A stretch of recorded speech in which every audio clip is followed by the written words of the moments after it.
我救了一个貌美如花的女人，她不知道这一切都是我的设计。而后女人为了保护名声，不得不嫁给我。可自从她嫁进家门，酗酒的我不是折磨她，就是打孩子，没享受过一天好日子。最终在绝望之中，她怀抱孩子，我被全村人唾弃孤立，无奈之下来到绅士创业，没想到竟患上了睾丸癌。可即便2枚蛋蛋全部摘除，变成了太监，也还是保不住命。最终我在满脑子悔恨的想法中，在私人医院断了气。没想到再次睁眼，我竟回到妻子还没自尽之前。媳妇，滚啊！别碰我！宋婉清声音中透着凄厉。看到他这样，赵振国停下了动作，看着他浑身颤抖不止的样子，脑子迅速的运转着，终于想起来了，老婆这是拿着从娘家借来的钱，准备给孩子买米糊糊，却被堵到书急眼的自己知道后，抢来拿去买酒喝。青青，你等着，我这就去给咱妞弄吃的。听到他的话，宋婉清顿时警惕了起来。我警告你赵振国，不准卖我女儿，否则我跟你同归于尽，我诅咒你赵家断子绝孙。赵振国僵愣在原地，依稀记得前世把女儿卖给镇里一家不会生养的夫妇，换钱买酒喝。之前是我混蛋，你相信我，我不会卖咱妞的。明天我就出门去镇上找活干。说完，转身撩开黑乎乎的布帘子，匆匆出了门，朝着后山的方向走去。途中还顺了个网兜，还有一条裤衩，引起一阵犬吠。他到了后山的山脚下，抽出顺来的裤衩子上的松紧带，捡了根树杈子，做了个弹弓。前世喜欢野外求生的他，搜寻猎物也是家常便饭，不一会便抓到了一只山鸡。之后毫不费力的把这些东西拿藤条绑起来，挂在树枝上，准备挑着回家，却突然发现背后一倾，东西不见了，顿时吓出一身绿毛汗。这是碰见鬼了？不对，这是空间。回家后，赵振国拎着东西直接进了厨房，趁着天还没完全黑下来，熟练的把斑鸠宰杀后，点火起了灶。青青吃饭了，有斑鸠汤，给你下奶。宋婉清才从里面走了出来，但并未立即上前，带着恨意警惕地盯着赵振国。见他满是警惕，虽然很想跟他坐下来一起吃，但自己在，他肯定不会吃的。青青，你吃吧，厨房还有很多，不够你再添。你拴好门，我出去一趟。他这一出去就是一宿。根据前世的记忆，挖到了野石斛，将下山时一脚踩空滚下去，居然发现了一个果子狸窝，掏出了几只还没睁眼的小果子。他利索地扒了皮，装入箩筐，片刻没多做停留，趁着夜色挑着箩筐走了60里山路，来到镇上。天已经大亮。哟，小伙子，生活不错啊，价格实惠的话，我就全包了。他拿着卖果子狸得来的12块钱，带着昨天挖的大货，去到镇上最大一间老字号药房。小兄弟，这个价。赵振国看到他开的价格，眉头微微一皱，跟自己心里价位相差太远。这人把我当乡巴佬坑。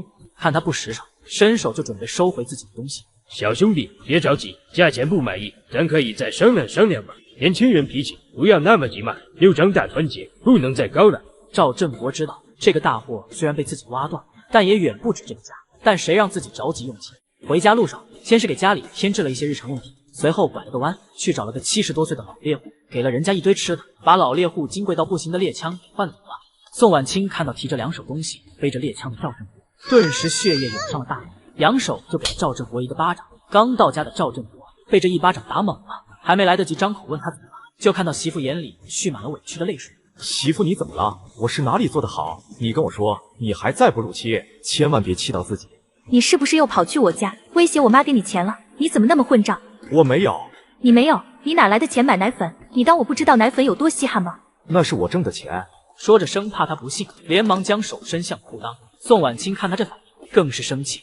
这都什么时候了，还想着那事？媳妇，我不是干那事，我掏个宝贝给你看。嘿嘿，裤裆里贴身放的5张大团结被他掏了出来，看到几张带着汗臭味的大团结，宋婉清只感觉一阵天旋地转，站都站不稳了。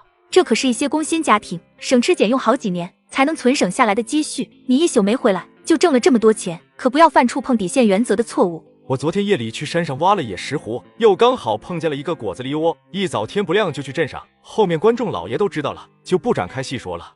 听到他说野石斛，宋婉清的目光才渐渐有了焦距。难道真的是自己误会他了？可他怎么会认识石斛呢？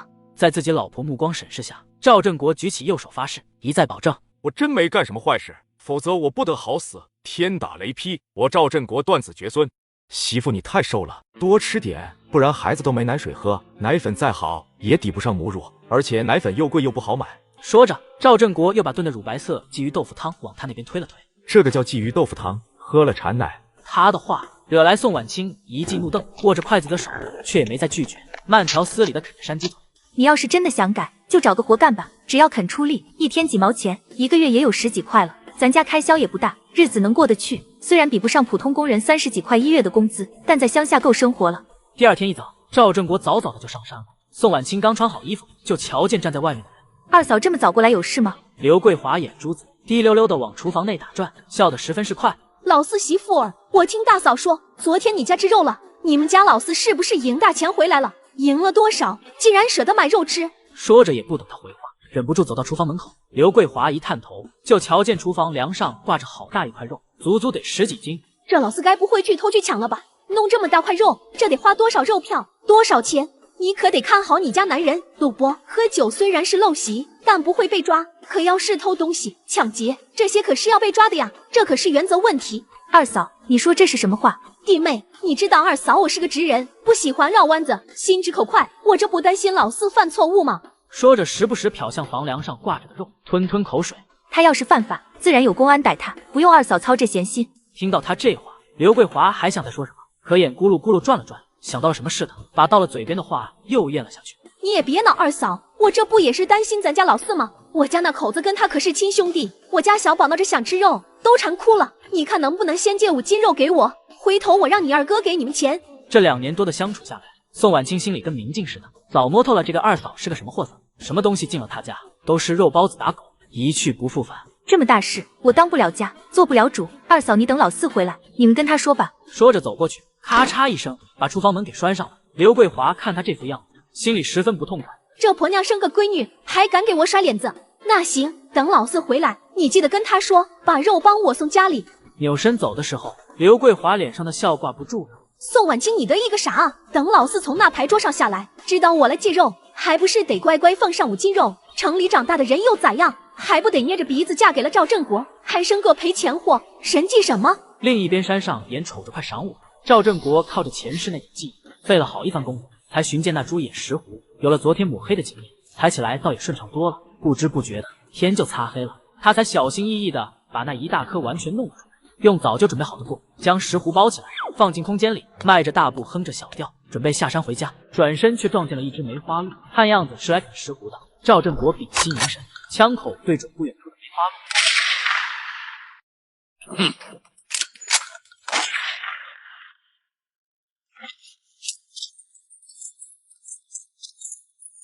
赵振国将处理好的梅花鹿背着回了家。正在做饭的宋婉清听到有动静，急忙走了出来，瞧见他放下的箩筐，里面装满了一堆乱七八糟的杂草。洗手吃饭吧。进了屋，赵振国瞧见桌上摆着热气腾腾的饭菜，眼眶一热，恨不得回到上辈子抽死自己。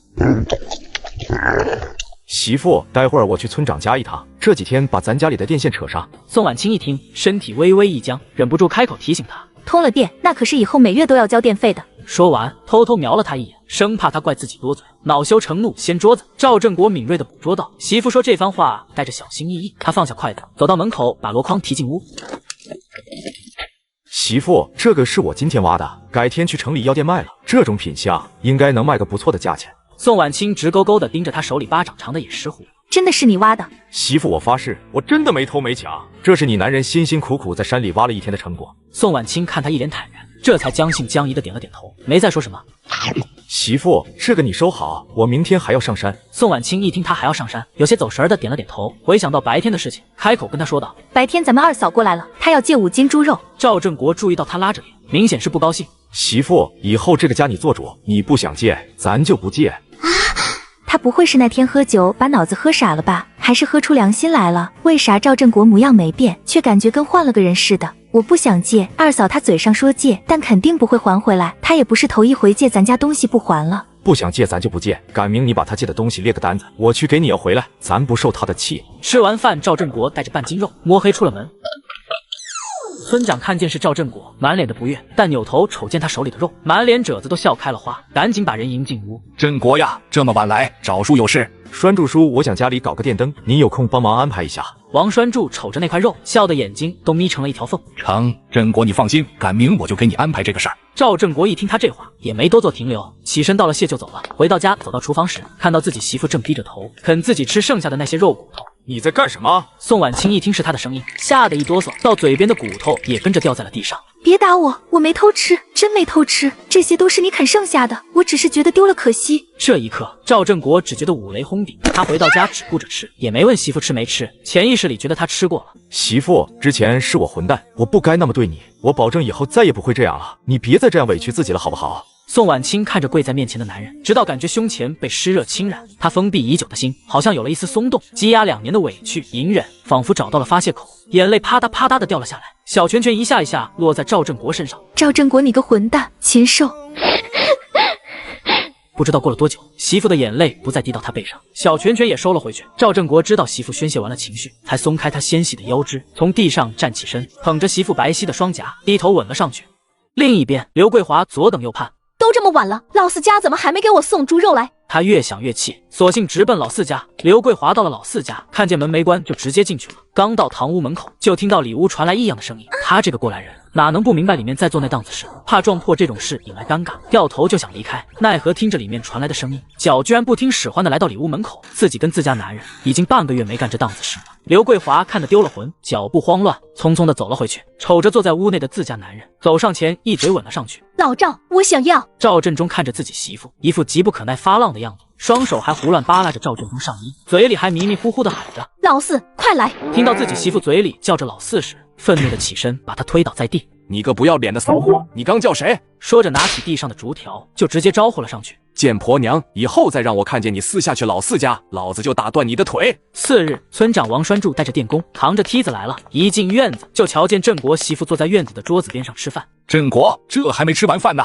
赵振国见状，立马从裤子中摸出一包大前门，一人给他们分了一根。你个臭小子又出息了，这玩意儿一包都要4毛呢，闻着就是不一样，你倒也舍得。一旁的电工憨憨的笑着，把大前门卡在耳朵上，扛着梯子就绕去了屋后。媳妇，一会村长就把电给咱们通上了，我去山上了，你记得把厨房的肉给我丈母娘送去点。他离开后，隔壁的张桂兰手里头啃着生萝卜，趴在墙头上。妹子，你整天不出门，外面都传开了，你二嫂被你二哥昨晚给收拾了，那哭叫声好几家都听见了。张桂兰见他不说话，翻过墙头，拉个凳子，在他洗衣盆面前坐了下来。我跟你说，外面都在传你二哥家的大宝不是你二哥的。宋婉清一听这话，手里的活儿顿时停了下来，抬头看向张桂兰，是你大哥的种。宋婉清听完，整个人都懵了，真不敢相信，忠厚老实的大哥居然做出这种事。张桂兰似乎很满意他的反应，拍了拍这个城里来的小媳妇。好了，我要回家给俺们当家的做饭了，就不跟你聊了。当天晚上，赵振国回来的很晚，宋婉清见他回来，赶紧把热在锅里的菜和白面馒头端了出来。今天咋回来这么晚？挖石湖回来途中碰见了个意外收获。这是何首乌？对，就是何首乌。明个带你跟娃去城里溜达溜达，顺便把这些宝贝卖给药房。一听说要带着娃出门，宋婉清身体猛地一僵，想起之前他说要把闺女卖给城里那家不能生养的人家，满脸警惕。闺女还小，我俩就不去了，你赶紧洗手吃饭吧。赵振国眼尖，瞧出媳妇不对劲，也没再说什么。俩人正吃着饭，外面响起叫门声。四哥，526子出来啊！3缺1，哥几个等你喝酒安排呢。几个不知天高地厚的狐朋狗友，以为他是前世的街溜子，竟跑到家门口调侃我的媳妇。可他们不知道，今天便是他的死。四哥，526子出来啊！3缺1，哥几个等你喝酒安排呢。哼，你又要跟他们去喝酒玩牌？别担心，我这就把他们撵走，以后都不跟他们瞎胡混了。真的不去？真不去，放心吧，我这就让他们滚蛋。随后把怀里的媳妇轻轻放回到凳子上，你接着吃，我马上就回来。转身来到院子门口。四哥，你这可不地道啊！嫂子刚出月子没多久，你就下不来床了，这都几天了，都不来找哥几个喝酒。听到那混账话，赵振国凌厉的眉峰透着戾气。你往后说话给我放干净点，不会说话就把你那臭嘴给老子闭上。其他两人本来也跟着嘻嘻哈哈，瞧着赵振国脸色不对，立马收了笑容，赶紧打圆场道：四哥，他这人就是嘴欠，你别跟他计较。走，咱哥几个喝酒去。说着伸手就准备搭赵振国的肩膀，赵振国抬手拨开了他伸过来的胳膊。要是喝酒打牌这种事，往后就不要来找我了，我戒了。我操！四哥是不是被小嫂子缠着下不来床了？既然她都出月子了，不妨也让兄弟几个也试试。话还没说完，赵振国一脚就踹了过去，正踹在他胸口上，把他踹得四脚朝天，躺在地上直哼哼。下次再敢满嘴喷粪，我把你上下2张嘴都给缝上，再把你第3条腿打折塞皮燕子里。二溜子躺在地上，顾不得胸口的疼痛，双手死命撑着赵振国踩在他胯间的大脚，扯着嗓子鬼哭狼嚎。四哥，我错了，再也不胡说八道了。旁边那两人被这一幕吓得魂都没了，半天说不出话来。赶紧滚！另外俩人如蒙大赦，赶紧提起二溜子，头也不回的跑了。屋内的宋婉清打从赵振国出去后就坐立不安，每一分每秒都觉得十分难熬，看着他老半天没回来，心都快凉透了。咋了？不认识了？你男人我就出去一会儿，想我了？随后便桌前坐下，拿起那啃了一半的馒头，大口大口的继续吃了起来。你真的以后不再跟他们瞎混了？报告媳妇大人，我跟他们彻底断了，以后都不跟他们玩了。赶紧吃，晚上还有体力活。嘿嘿。第二天一早，天还没亮烫起来，赵振国就踏上了出门的路。到了镇上，坐上了头一班去县城的车，凭着上辈子的记忆，一下子就找到了一家比较大的中药铺子。中年男人看见赵振国拿出来的东西，上下打量了他一番，然后拿起那石斛，仔仔细细的瞧了起来。两个人磨了快1个小时的嘴皮子，最后赵振国把2株石斛、1颗何首乌，还有鹿茸，路边以30张大团结卖给了他。有了钱后的他去了国营商场，买了台冰箱，给媳妇买了双丝袜，又给孩子添置了几身崭新的小衣服，足足装了小半拖拉机。另一边，村长王栓柱领着一个水灵灵的姑娘进了赵振国的门。老四媳妇，这是城里下来的知青李甜甜，往后就在你家住下了。你跟老四说一声，给他10多个房间出来。宋婉清一时有些懵，家里突然多了这么个年轻闺女，这3间小土坯房可咋住得开？村长他不在家，我这做不了主啊。要不是看在赵振国那小子送那块肉的情面上，咋可能把这么水灵的黄花大闺女往这送？甜甜，你就住这里吧。哼！被扔下的李甜甜拎着帆布挎包，打量着这3间破破烂烂的土房，心里头直犯怵。同志，你先坐吧，那屋子乱糟糟的，全是些杂物，得等当家的回来，才能给你腾出个地儿来。宋婉清本打算随便对付一口，现在来了个新知青，没法子，只能挽起袖子，开始张罗做饭的事情。李甜甜想着以后都要住这儿，不能白吃白住，就洗了洗手，进厨房想帮忙。嫂子，要不我来烧锅吧？她说着走进厨房，却愣住了。破旧的厨房收拾的倒是干净整洁，房梁上还挂着那么大一块肉。谁说这家穷的都揭不开锅了？揭不开锅还吃得上肉？不用你帮忙，你要是闲着没事，就帮我在院里看着孩子吧。李甜甜听了点点头，就出了厨房。没一会儿，拖拉机轰隆隆的进了村。宋婉清听见外头有动静，赶忙走到门口。小伙子，这么多东西，你家能搁得下吗？以后地方大着呢。站在旁边的宋婉清被眼前这一幕给吓愣了。这些都是你买的？这么多东西，这得花多少钱啊？赵振国见媳妇白净漂亮的脸上，一双眼睛直愣愣的，心里头明白，他这是心疼钱。等会儿再跟你细说，你先站到一边去，别碰着你，我先把东西卸下来。这时候，站在角落里的李甜甜眼睛直勾勾的盯着赵振国。他就是村里的地痞，村民嘴里的懒汉，好帅啊！身为大哥的赵振兴听着风声也赶过来，一看自己兄弟门口堆了那么多东西，都惊呆了。你又去哪里鬼混了？你个瘪犊子玩意儿，哪来的钱买这么多东西？家里东西都被你卖的差不多了。难道把孩子卖了？大哥，我没偷没抢，也没在赌钱，这些都是我辛辛苦苦挣来的。赵振国没把自己上山采石斛的事儿告诉大哥，这事儿他暂时只想让媳妇知道，谁也不想透露，包括亲大哥，因为就算说了，大哥也帮不上啥忙，万一走漏了风声，那可就断了自己的财路了。大哥，我想把房子重新盖一下，想请你帮忙监工，每天给你开1块钱的工钱。都是自家兄弟，一家人不说两家话，白干都成，哪要什么工钱？不过你知道建房子得花多少钱吗？这可不是闹着玩的，得花大价钱呢。我知道的，钱我有，工钱我照给，不过得麻烦大哥帮我张罗着买材料，我想赶在入冬前住进新房里去。你既然信得过大哥，大哥一定给你把事儿办得利利索索的，漂漂亮亮的。随后赵振国大步流星的走进了门，就瞧见一个陌生的年轻女人。你朋友？这是村长领过来的下乡知青，说想暂时借住在咱家，你看咱要不把西屋10垛腾出来给他住？别看我只是一只羊，绿草也为我变得更香。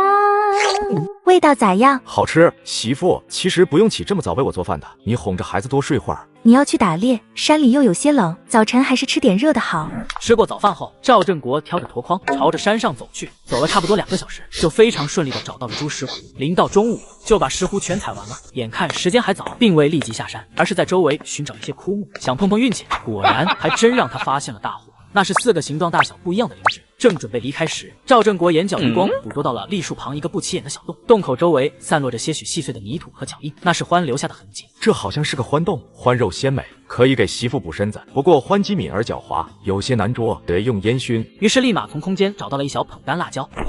随着火光的跳跃，浓烟开始滚滚升起，带着刺鼻的气味向獾洞内弥漫。赵振国退到一旁，耐心等待。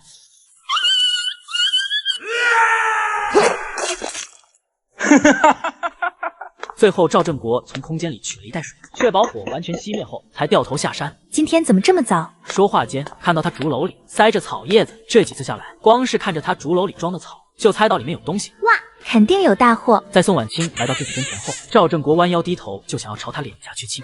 可被他涨红着脸躲开了。甜甜跟大嫂都在呢，不要大白天动不动都要亲亲啊！听到媳妇的话，这才注意到屋内还有几个村民。赵振国疑惑地看向自己媳妇，乡亲们都想看看电视机长啥样，好在大嫂过来了，帮着应付。赵振国点了点头，就把箩筐拎进厨房。媳妇，今天有没有好好吃饭？说话间，粗粝热燥的大手在他身上摸索着。媳妇，我不在家监督你，你也要好好吃饭，养胖点，你太瘦了。随着他的举动，宋婉清身体猛然一僵。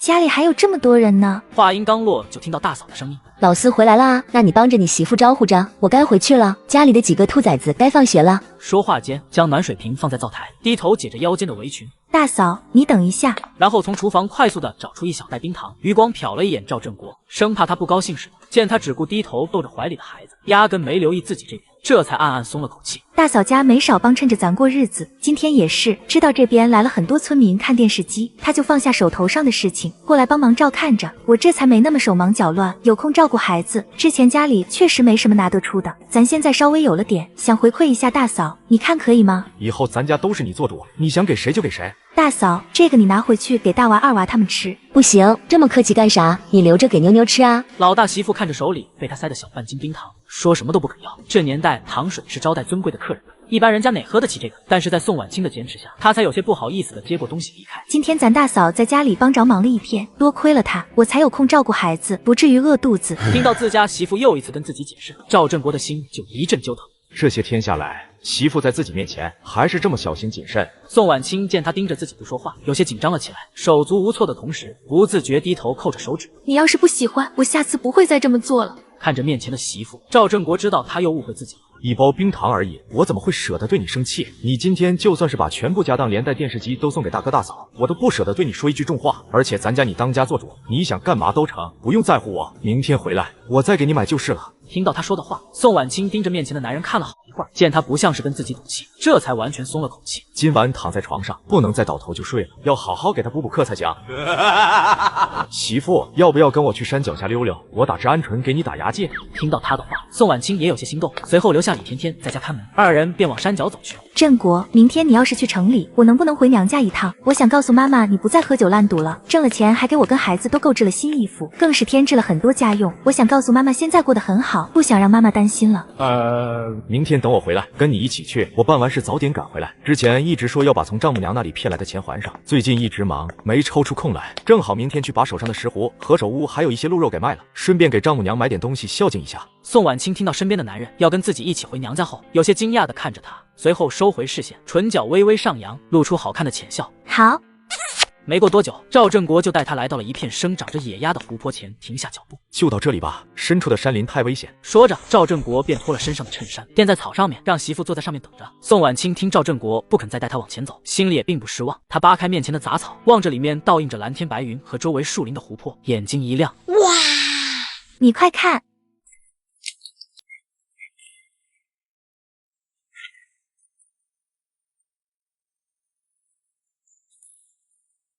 你上次的野鸭就是在这里打的？是的。那应该有野鸭蛋，这个季节正是它们下蛋的时候呢。宋婉清一边拨开长得比人还高的野草，一边朝传来野鸭叫声的地方走去，想去捡些野鸭蛋，但他还没走出去，那些野鸭就察觉到了动静，纷纷扑棱着翅膀飞走了。哎呀，野鸭都跑了。没事，本就是带着你来散心的，我去找找。赵振国不愿意让宋婉清深入草丛，自己走到野鸭筑窝的草丛里，细细翻了翻，果然找到了不少野鸭蛋。媳妇，有不少呢，可是咱们没带箩筐，怎么带回去啊？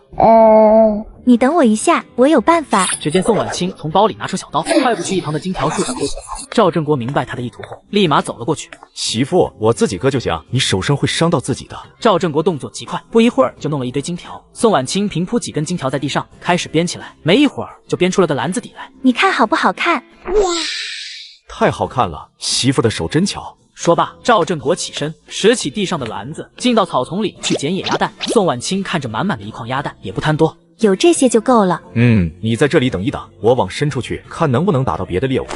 你这是在玩什么呀？嘿嘿，咱们没广告。宋婉清看着一头扎进草里的赵振国，心都跟着提了起来。这么深的草，会不会有蛇？万一他被蛇咬了怎么办？振国，你快上来，我不吃鹌鹑了。因为距离有些远，赵振国压根没听到自己媳妇的声音，又一头扎入树丛中。突然，一只大雁缓缓飞入了他的视线。赵振国拿出第一级藤子丝家用裤衩松紧带着的弹弓，他起手一个三连击，第一颗石头飞向空中，第二颗紧随其后撞上第一颗鹅卵石，第三颗立刻撞上前2颗。等他拎着大雁向下走的时候，条件媳妇匆匆往山上走，山路非常滑，他连忙开口制止：“危险，别往上走！”突如其来的声音吓得宋婉清连忙止住了脚步，他声音带着轻颤，冲着赵振国说道：“你快下来，我不吃鹌鹑了，再也不吃了，你赶紧下来。”说到后面，眼眶都跟着红了起来。他守在草丛中，看着山上许久都没动静，天知道他那一刻有多害怕。好，我这就出来，你站在那里别动。赵振国拎着大雁翅膀，阔步来到媳妇面前，盯着她通红的眼眶问道：“怎么了？是不是冷？走，咱们回家。”宋婉清什么话也没说，转身走在前面，不安害怕的心久久无法平复。赵振国压根儿没搞明白，媳妇咋就突然不高兴了。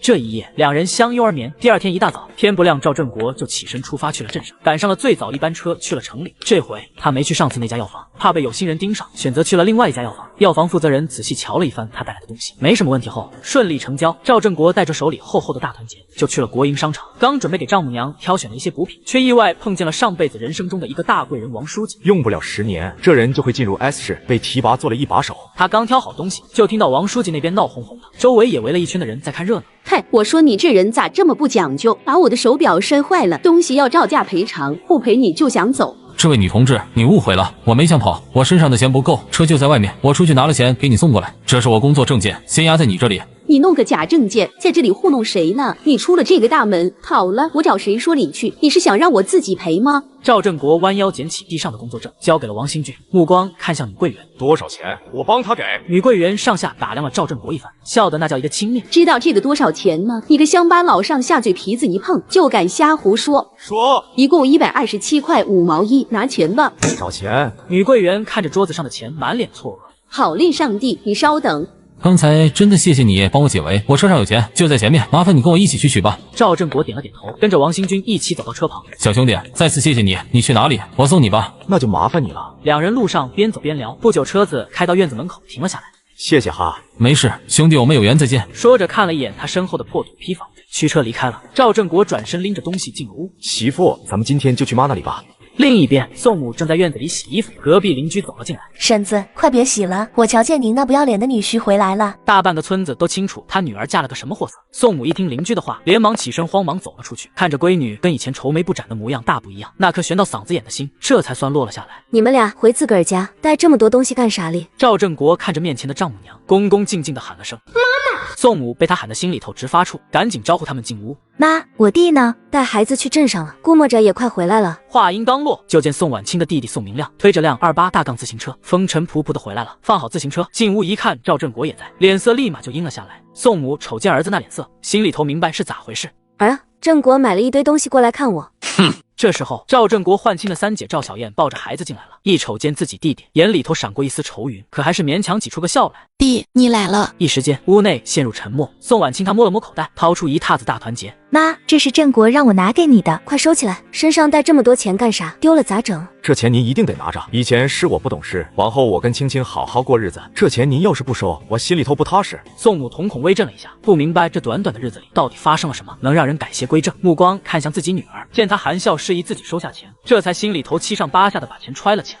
这钱妈先给你们存着，啥时候需要随时来找妈拿。燕子，去弄点下酒菜来。幺弟，待会儿我们还要回去。宋婉清生怕赵振国喝多了，又发起酒疯来。没事，姐，我俩少喝点，不耽误你们回家。宋婉清见跟弟弟说不通，就瞅着赵振国，希望他别喝酒。没事，媳妇，你放100个心，我喝酒特有数。哼！两男人谁都没有说一句废话，倒上酒，拿着碗碰了一下，咕嘟咕嘟闷声干了。姐夫，今儿我看在我姐的份上，才愿意坐在这里跟你喝这个酒。之前的不愉快我就不提了，我只希望从今往后你要好好待我姐姐，要不然我豁出这条命也饶不了你。赵振国点了点头，没吭声，拿起碗仰头把里面的2两烧刀子一口气闷了。宋婉清一看有些坐不住了，冲着赵振国喊道：“嘿，你还要不要回家？”宋婉清去拉赵振国的时候，露出了小胳膊上那抹不易察觉的紫黑痕迹。宋明亮的注意力被吸引，眼神瞬间变得凌厉，心中涌起一股难以名状的愤怒。他猛地站起身，一把揪住赵振国的衣领，愤怒地质问道：“你对我姐做了什么？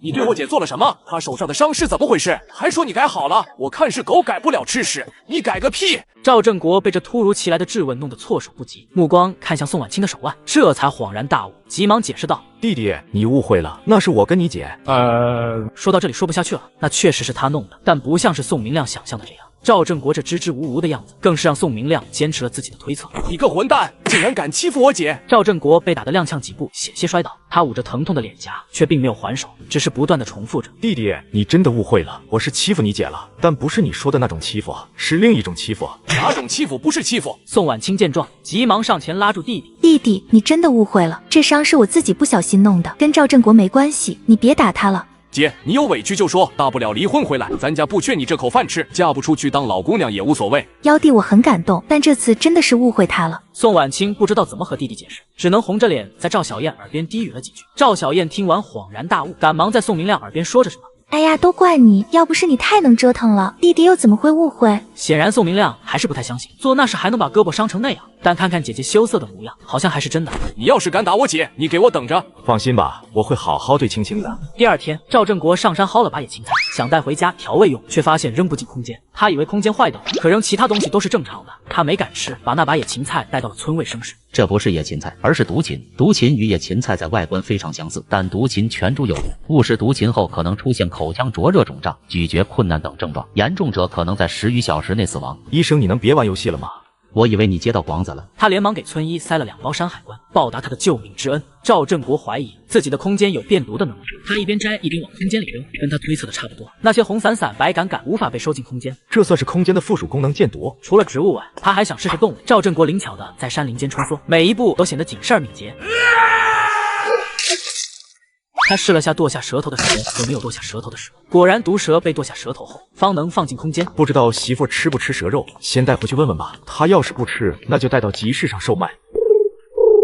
附近的树林中传来了2声清晰的野鸡叫声，在静谧的山林里显得格外响亮。赵振国只是稍微一听，便迅速从腰间取出了弹弓和弹珠，弹珠迅猛精准的射了出去。一只正欢快的在林间跳跃的野鸡，还没来得及反应，就被一颗急速飞来的弹珠击中了身体，瞬间失去了活力，跌落在地上无法动弹。小鸡炖蘑菇绝配，媳妇，我回来了。赵振国将2个箩筐放在院子里，宋婉清看了一眼，今天收获不错啊。你吃蛇肉吗？啊，可不敢吃。好，那我就把别的做了。赵振国做饭的动作很快，没一会儿就喊着宋婉清吃饭了。振国，这个汤怎么这么好喝？这是用山上的野菜和菌菇做的汤，我摘了很多回来，眼看冬天就要来了，现在多摘点晒干，冬天也能当菜吃，真好吃。不过这些东西不能随便摘哦，有些是有毒的，不认识的人如果误食了，可能会中毒身亡。振国，你怎么懂这么多？这大概是知识的力量。宋婉清一脸嫌弃的看着他，但是这样的赵振国很好，他很喜欢。第二天一大早，赵振国就熬了一锅杂粮粥，烙了一篮子野菜饼，给宋婉清留了一些当中午饭，剩下的打算带到山上去。进山后要小心，千万小心。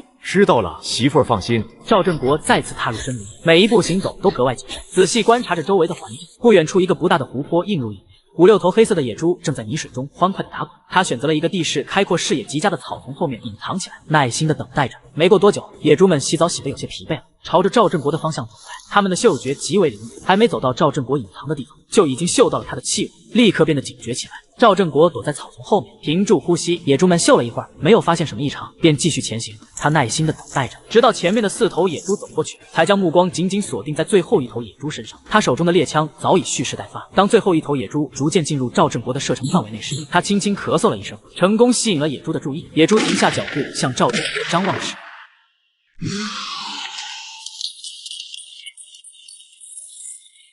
野猪被自己撞得晕头转向，瘫在地上奄奄一息。赵振国毫不犹豫的又补上。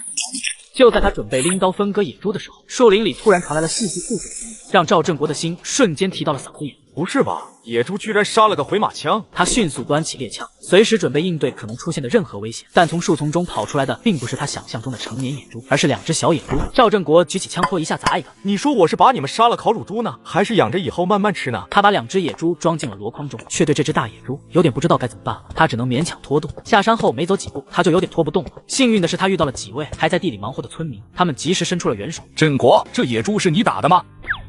这可真是厉害呀！需不需要帮忙？需要，太需要了。赵振国忙点头，寻求帮助。这野猪还挺沉的，小伙子，你不仅有一手打猎的好本事，还有一身的好力气。几位叔帮我送到村委的刘屠户家。几位叔伯二话不说就答应了。不逢年也不过节，刘屠户没活干，正躺在院子里发愁。突然，院门口传来了一阵嘈杂声，打断了他的思绪。小宝，帮忙拿个吊秤来。婆娘，麻烦烧点水，来活干了，准备杀猪喽。刘屠户挽起袖子，露出粗壮的胳膊。他从厨房里拿出一把杀猪刀，在门口的磨刀石上一下又一下的磨了了起来。在村民们的热心帮助下，没多久就将那头皮糙肉厚的野猪彻底收拾出来。帮忙拖猪的叔伯，还有前来帮忙的村民，赵振国都送了点猪下水。刘屠户忙完后，坐在院子里休息。赵振国见状，递给他一根大前门。对了，刘哥，你要肉不？刘屠户愣了愣，他本来就想开口买点肉，但有点不好意思，这年代肉都是金贵东西，他怕赵振国不肯卖。振国啊，你这肉打算怎么卖？刘哥，你看着给吧，这次多亏了你的帮忙，你若是想要，就便宜点卖给你。振国啊，市价的猪肉现在是6毛1斤，但是要肉票才能买。你这个6毛卖给我点行不？我也不多要。刘屠户的声音带着一丝小心翼翼，生怕赵振国会不满意这个价钱，他有点心虚，这价钱确实是给低了。行，没问题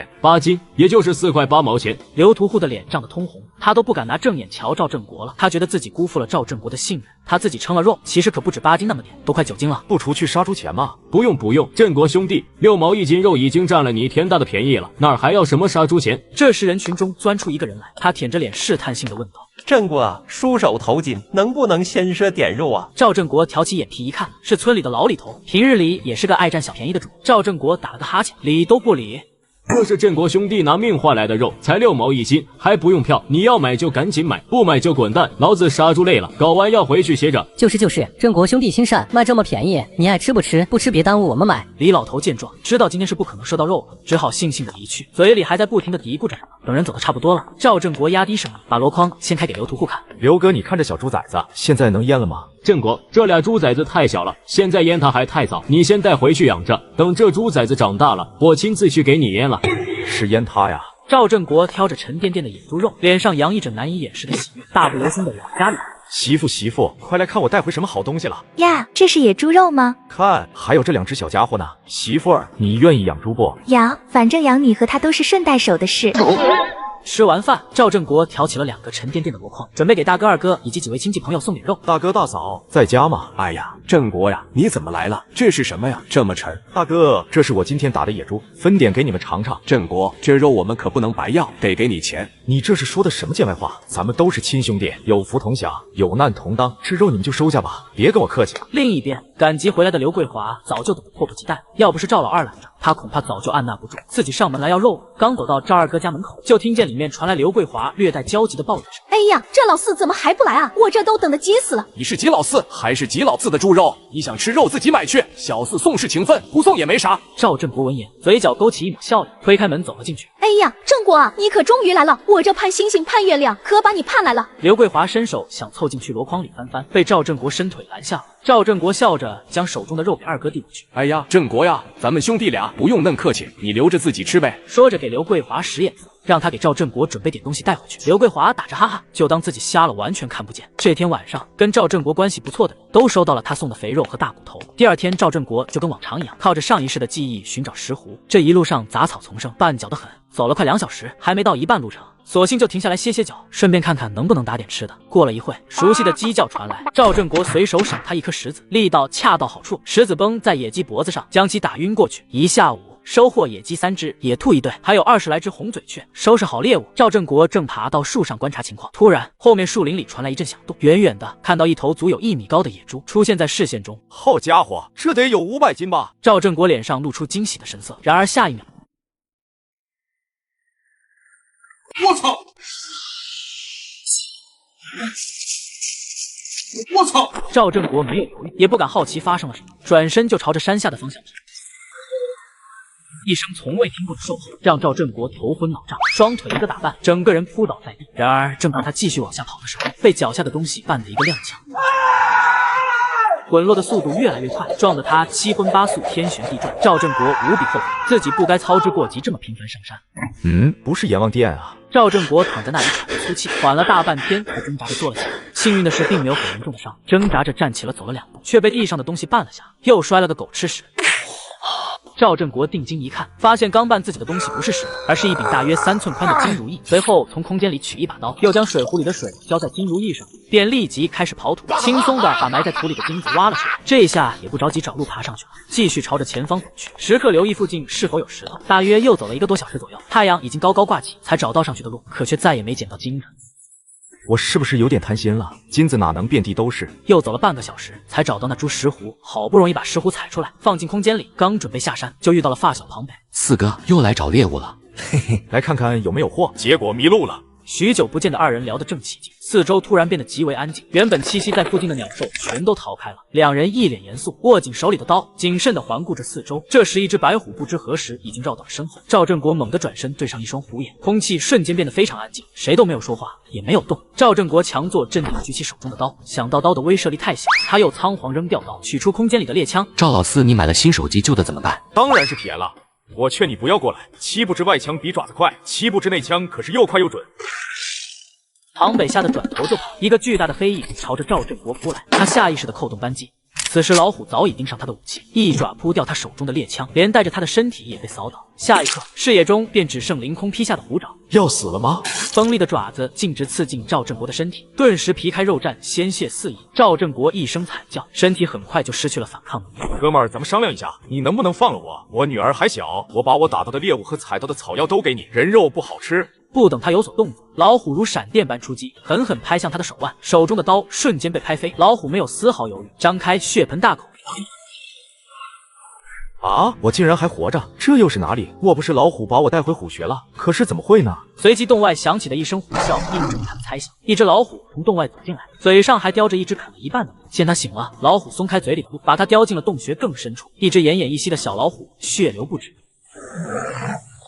你是要让我帮忙救他吗？令他震惊的是，老虎居然缓缓地点了点头。好，我试试看，但我不能保证，因为他伤得太重了。赵振国咬紧牙关，小心翼翼地靠近小老虎，尽量让自己的动作显得温和而无害。大老虎虽然保持着警惕，但并没有发起攻击，默许赵振国的接近。别怕，小家伙，我会很轻的。随后，他迅速而果断的一把。扑哧一声，一股鲜血喷溅而出。赵振国没有片刻的迟疑，迅速用车前草捣成了样子，紧紧按压还在渗血的伤口。做完这一切，赵振国瘫软在地上，大虎叼起赵振国，转身就跑。不知跑了多久才松口把赵振国放下。那地方有一只死鹿，大虎叼起那只鹿放在赵振国面前，用前爪推了推。我只是做了我能做的，我想回家，你能放我走吗？大虎闻言，眼中闪过一丝复杂的情绪。你不能言而无信，我也有个女儿，你放了我好不好？紧接着，老虎猛地咬住赵振国的衣服，将他稳稳地甩到了自己的后背上，大迈开四蹄，飞快地奔跑起来。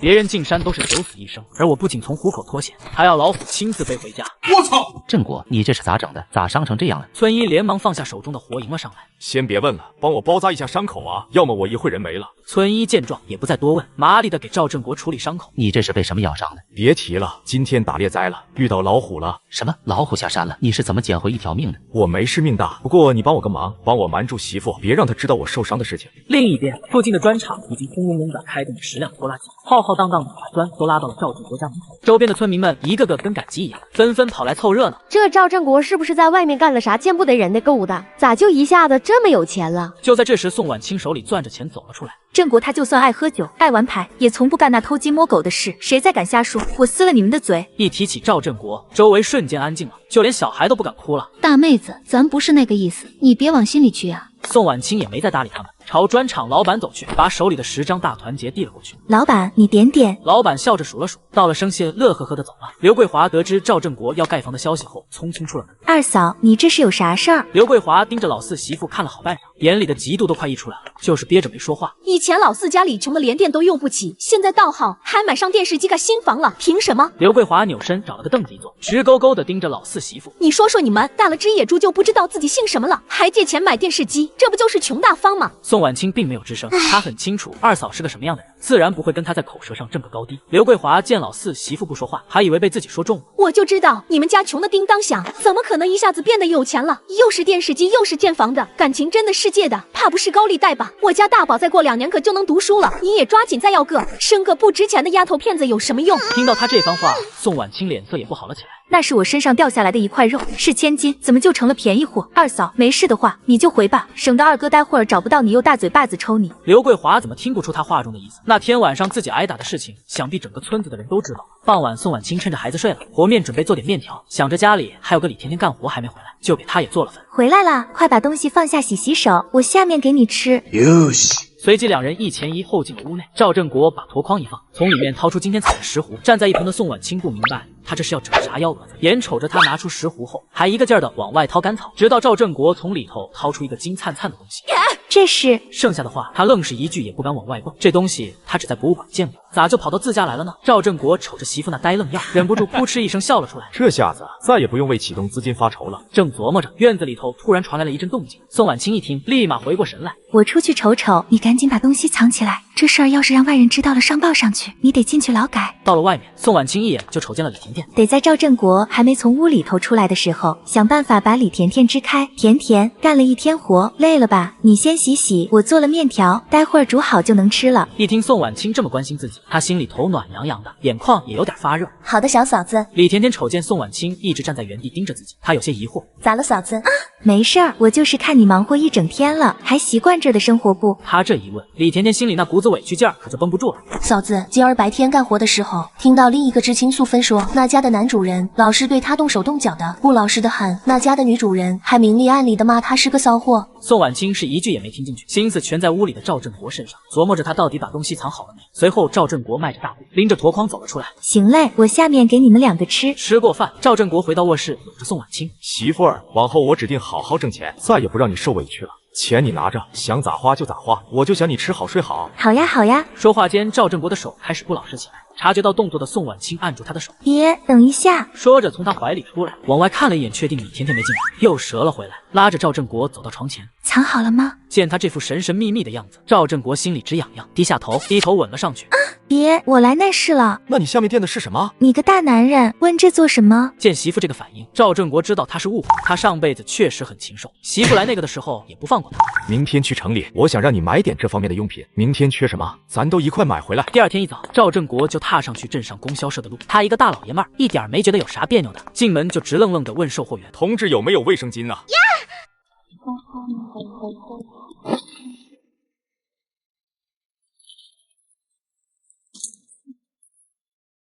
准备回去的时候，赵振国注意到满树的柿子，便挑又大又红的摘，直到装满一个箩筐才打道回府。本以为媳妇会乖乖听话，好好休息，却不想把孩子哄睡后又在干活。目睹一切的赵振国突然觉得眼前的画面有种说不出的温暖。媳妇，振国，现在正是秋柿成熟的时节，我回来的路上正巧看到了，待会儿你吃点。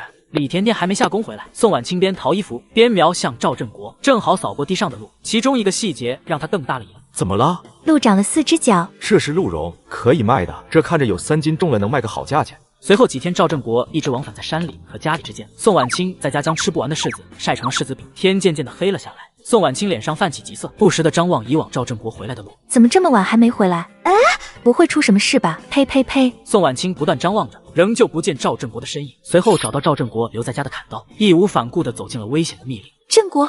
振国，随着时间的推移，宋婉清心底萌生出越发强烈的不安，双眼泛出泪光，一个不留神，一脚踩进坑里，火把掉在地上，瞬间燃起一片火焰。宋婉清死死扒着坑的边缘，眼看着就要力竭。就在这时，上方及时伸出来一只手，硬生生把他拽了上去。有没有摔到哪里？振国，你怎么这么晚都不回来？回来的路上耽搁些时间，不过你不必担心，能出什么事倒是你。下回我要回来的晚了，你在家等我便好，不要自己出来了，刚才多危险。赵振国捡起地上的火把，顺势把燃烧的落叶踩灭。次日清晨，一个声音打断了正在吃饭的二人：“四哥，四哥，你有事？”狗剩笑得一脸殷勤，目光看了一眼院子里宋婉清。赵振国察觉到他视线后，一只手擒住狗剩下巴：“有事说事，没事赶紧滚。”四哥，我错了，我不该杀猪。察觉到他嘴角流出来的口水，赵振国松开手，在狗剩裤子上擦了擦。狗剩捂着脸，遮住眼下闪过的阴毒。四哥，上次你跟耗子他们玩牌跟我借了50，能不能还我？我爹现在要用钱，我要不回来，他就把我腿打得晒狗皮叶子里。赵振国不想跟他再有任何交集，拿出钱就赶走了他。随后带着宋婉清来到了城里，去到上次的那家大药房，看到赵振国拿出石斛，仔细的端详了一番。不错，我收了。随后赵振国又取出了那2副鹿茸。这是丁丁好的二岗花鹿茸，处理晾晒也没有伤到枝干，想必二位也是精通料理吧？山里人略懂一些罢了。小兄弟谦虚了，这可不是略懂就能知道的。这样吧，这副我给90，但这副已经古话给10块，不知小兄弟意下如何？此言差也。既然老板也说这是顶顶好的鹿茸，这好想必不仅指的是功效吧？老板没料到这位会突然这么说，虽然明白他的意思，却还是故作不明。不知小兄弟何意？大家都是聪明人，又何必明知故问？雄鹿好斗，鹿茸常见擦伤。这副鹿茸不仅没有伤痕，还是出自野生梅花鹿，怕是放眼全国都屈指可数，如此可遇不可求。老板不会真的打算切片当药材卖吧？这个后生看着模样周正，心眼却这么多，本想他不识货可以坑一笔。这位小兄弟倒是深藏不露，不知小兄弟心中的数额是多少？赵振国怎么敢直接翻倍要价？宋婉清他看向掌柜，却见老板只是踟蹰了片刻，竟然开怀大笑。哈哈哈，小兄弟豪气，既然如此，老夫我若还扭捏到显得小气，就2只。老板非常高兴，他似乎生怕陆荣卖去别家，当场便一手交钱一手交货。来，这个你点点，总共30张大团结，给我家当家的吧。听到他在外面这么称呼自己，宋婉清脸瞬间染上一层好看的红润。怎么样，媳妇，以后总算是放心了吧？宋婉清眉眼含笑点了点头，并没吭声。随后两人去了集市，找了个人流多的地方，准备卖柿饼。卖柿子饼，自己家晒的柿子饼。有宋婉清这么一号大美人，整整2箩筐橙红的柿饼，着实显眼。刚刚坐下就吸引了不少目光。你们是卖柿饼吗？1毛1斤，不知老美女可要买？1毛1斤，还挺贵的。不贵了。1斤柿子只能做不到半斤柿饼，还得算人工呢。老姐姐若不放心，可以先尝尝，不会让你吃亏的。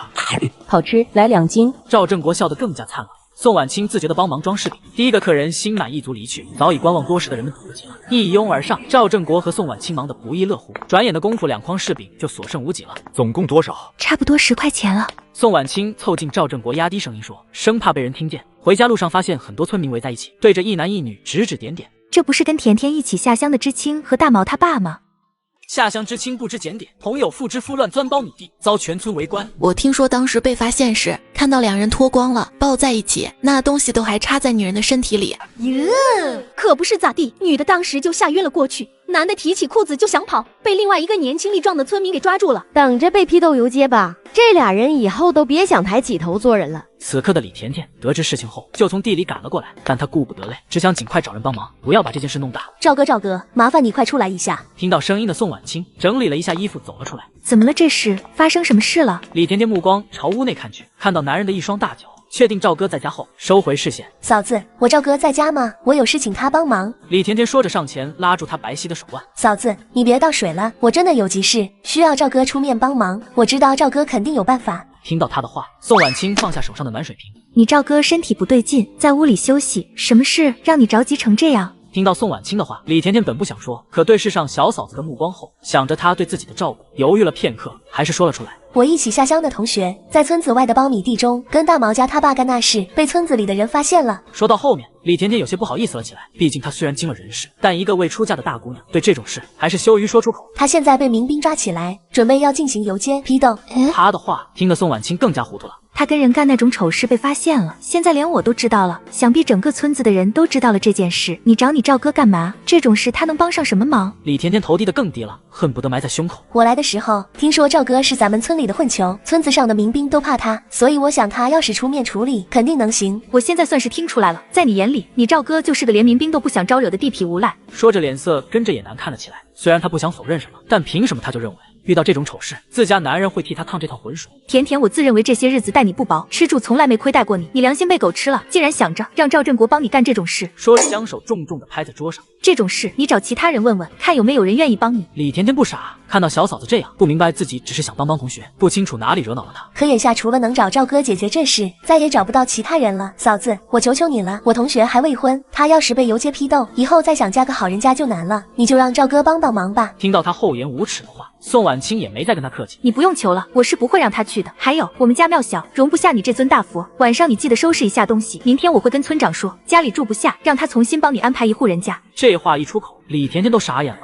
怎么事情弄成了这样？我只不过是想请赵哥帮个忙而已。宋婉清没再搭理他，转身进了屋，瞥了一眼床上的男人，见他没有因为自己的擅自决定生气，生气的一屁股坐在凳子上。我真不该对一个外人掏心掏肺的好，到头来不知道感恩就算了，还恩将仇报。就算是心地善良，也该有个度，也不看看他同学犯的是什么事。站在堂屋的李甜甜好一会儿才回过神，想到自己要被赶出去后，把要替同学求情的事情抛至脑后。嫂子，我哪都不去，我在你家住的好好的，不想搬去别人家。那些男人有这个时间，你赶紧想想，怎么救你同学吧，别在我身上浪费时间了。他的一番话透着决绝，让李甜甜心生凉意。我不明白，同为女人，你怎么能这么自私？怎么能眼睁睁看着另外一个女人在还没结婚的情况下就这样被拉去游行，接受众人批判？您作为一个新时代女性，不该这么冷血无情。听到他的话，宋婉清不紧不慢抬起头来，冲着李甜甜反问道：如果现在的情况是你男人跟别的女人做这档子事，被人公然抓包，你要怎么做？李甜甜没料到他会这么问，一时间哑口无言，憋得满脸通红，却再难反驳出一句话。那行，这件事你们不愿意帮忙也行，我不想搬到其他老乡家。就在这时，外面响起敲锣声，这是在召集所有村民。宋婉清冲着床上的赵振国说道：“待会儿你跟我一起，哪都不许乱跑。”随后两人一前一后朝着村子的聚集地走去。路上碰见村里的光棍东叔，他拿着烟枪跟在赵振国身边说道：“早看陈老四跟那个女知青眼神不对了，果然出事了。听说陈老四媳妇知道这事后，把那个女知青脸都抓花了。”赵振国对于这种事一点也不感兴趣，只是象征性的应了一声：“那女知青长得也就比陈老四媳妇白了点儿，晚上灯一关，床上那种事还不是照样干，有啥区别？”这会儿大槐树下已经聚集了很多村民。赵振国来到摆好的木桌前，递了一根烟给了村长。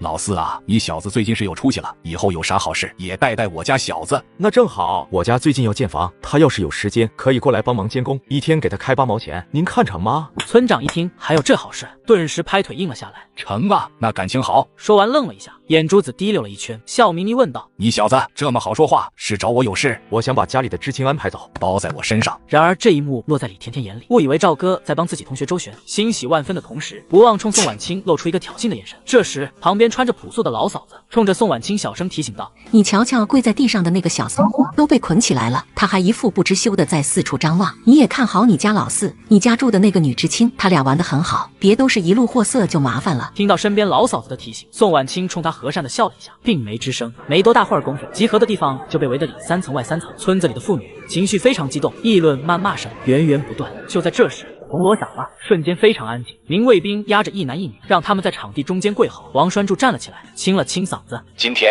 2队的人举报说，逮到了陈老四和下乡的知青王素芬在麦秸垛里干见不得人的事，当场被人撞破，事态影响恶劣，所以今儿在村子上进行批判游街，明天一早再由民兵押去镇上按流氓罪处理。”学识渊博的下乡知青不知廉耻，光天化日竟偷偷乱钻苞米地，却被全村当成现场直播，被当众批斗。这就是以前乱搞男女关系的下场。今天2队的人举报说，逮到了陈老四和下乡的知青王素芬在麦秸垛里干见不得人的事，当场被人撞破，事态影响恶劣，所以今儿在村子上进行批判游街，明天一早由民兵押去镇上按流氓罪处理。一听到流氓罪，陈老四顿时吓懵了，这可不是劳改几年的事了，弄不好是要吃枪子的。村长，我冤枉的啊，是这个贱女人勾引的我，是她在我的饭里下了营养货，可不能把我送到镇上按流氓罪处理啊！这种事情被当场逮住了，谁求情也没用。陈老四见村长无动于衷，慌里慌张地扫视着在场的男人们。你们都是男人，这种事如果女人不主动，我能把她怎样？你们说是不是？周围的老少爷们瞅瞅他，并没人吭声。放你娘的狗屁！明明是你哄老娘说能帮我回城，老娘才捏着鼻子认了你个软脚虾。陈老四和王素芬的事情被抓了现行，已经是板上钉钉了。没折腾多久，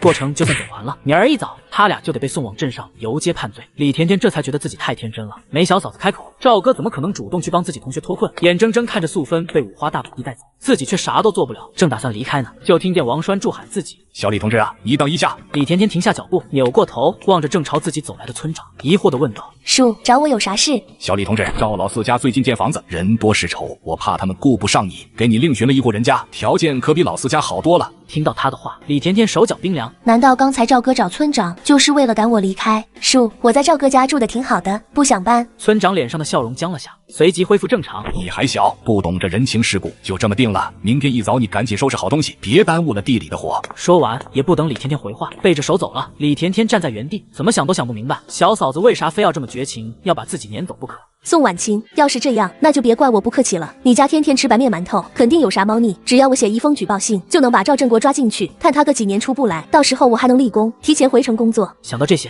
心里滋生出无限恶念，看向宋婉清的眼神满是怨恨和狠毒。你先对我不仁，也别怪我不义，正好借此机会逃离这个贫瘠的山村，而你一辈子都只能窝在这个小山村。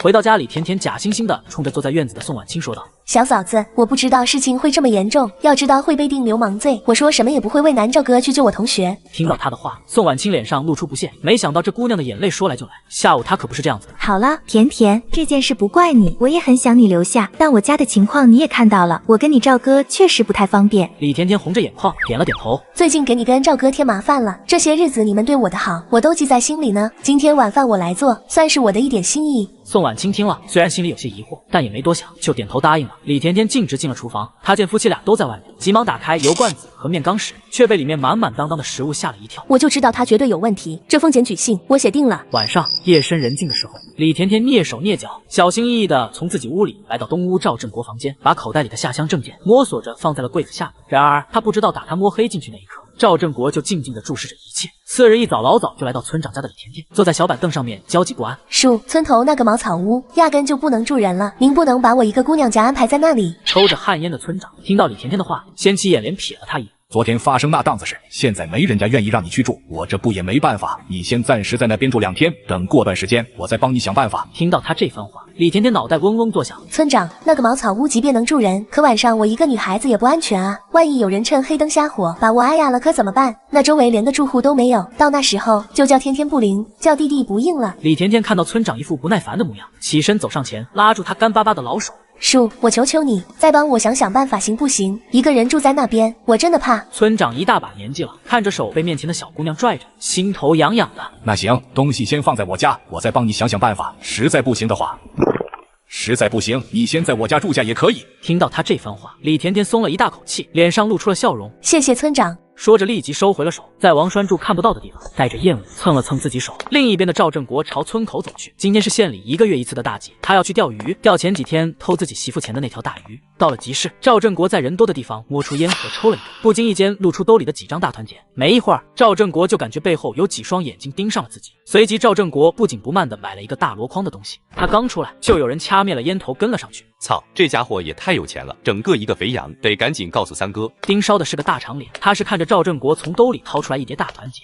数了2张递给售货员的。大长脸吹了个口哨，街角出现了一个瘦子，他在瘦子耳边嘀咕了几句，瘦子点点头，几个转身就消失在人群中。赵振国挑着2个箩筐走到车站，发现盯梢的人还在，他才长吁了一口气。鱼饵都撒下去了，还真怕他们不来了。大家排队，不要着急，都能上来。人们像潮水般涌向车中间的车门，每个人都急于踏上回家的门。人群涌动之际，赵振国瞥见有人悄悄地靠近了自己，心中一紧，但表面上却装作若无其事的样子，继续假装拎着2箩筐跟着人群往车上挤。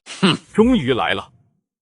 这个人熟练地把男人的衣服脱了，接着将他们紧紧地捆在一起，随后便传出了让人脸红的声音。本以为是他有什么特殊癖好，结果是在惩罚第3只手，因为就在3分钟前，2人刚对他发起了猛烈的攻击。大长脸动作快如闪电，右手一翻，锋利的匕首直取赵振国的后腰。与此同时，瘦子身形一展，如同一只猎豹，朝着赵振国的侧腰狠狠踹去。就在这千钧一发之际，赵振国的身体忽然向下一沉，轻巧地避开了大长脸，紧接着身形又是一晃，以一种不可思议的角度躲过了瘦子的猛踹。赵振国并没有给他们喘息的机会，身形一闪，一脚击中了大长脸的肋部。就凭你们也想占我便宜？话音刚落，赵振国飞起来又是一脚，准确地踢在大长脸的肚子上。别怕，我不想要你们的命，要不然用的就该是枪了。但是给你们2人这点教训可不太够，我必须确保你们无法再去祸害其他人。说着便走到2人身边，迅速地抽出了他们的腰带，紧紧地绑住了2人的双手，随后开始包这2人的外套。大傻车，你要干什么？赵振国并没有回答，只是继续着手中的动作。他将2人的外套包下，将这2人的身体背靠背地绑在了一起。你们以为这样就结束了吗？说说吧，初5那天谁割了我媳妇的裤子？把钱给我吐出来！大长脸和瘦子闻言，心中不禁一颤。哼，老子天天割别人裤子，男女老少都有，谁知道这疯子问的是谁？哼，你以为这样就能吓到我吗？我什么都不知道，你也别想从我这里得到任何信息。这一巴掌不仅打掉了大长脸的牙，还打破了瘦子的胆，他浑身一抖，裤裆里瞬间湿了一片。哥，亲哥，你别打了，你想知道什么，我都告诉你，求求你饶了我们吧。赵振国蹲下身子，目光如炬，说初5那天谁下的手？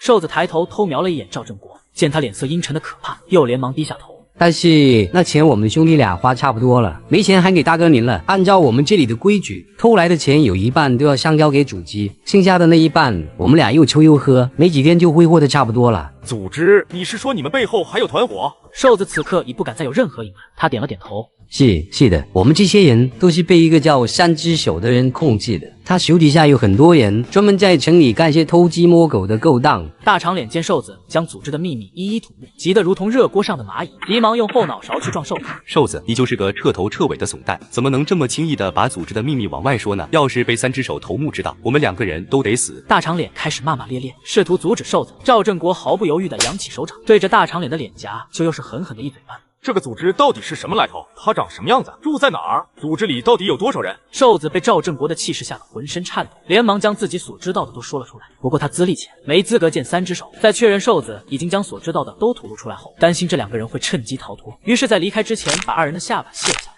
随后，赵振国没有直接去公安局，而是先找了个路边的馆子，简单的吃了个午饭，将今天发生的事情详细的写在了一块布上，包了一块石头，用弹弓瞄准。下午，赵振国来到山上，发现河流中竟然有鱼，他偷偷绕到鱼的后方，举起鱼叉。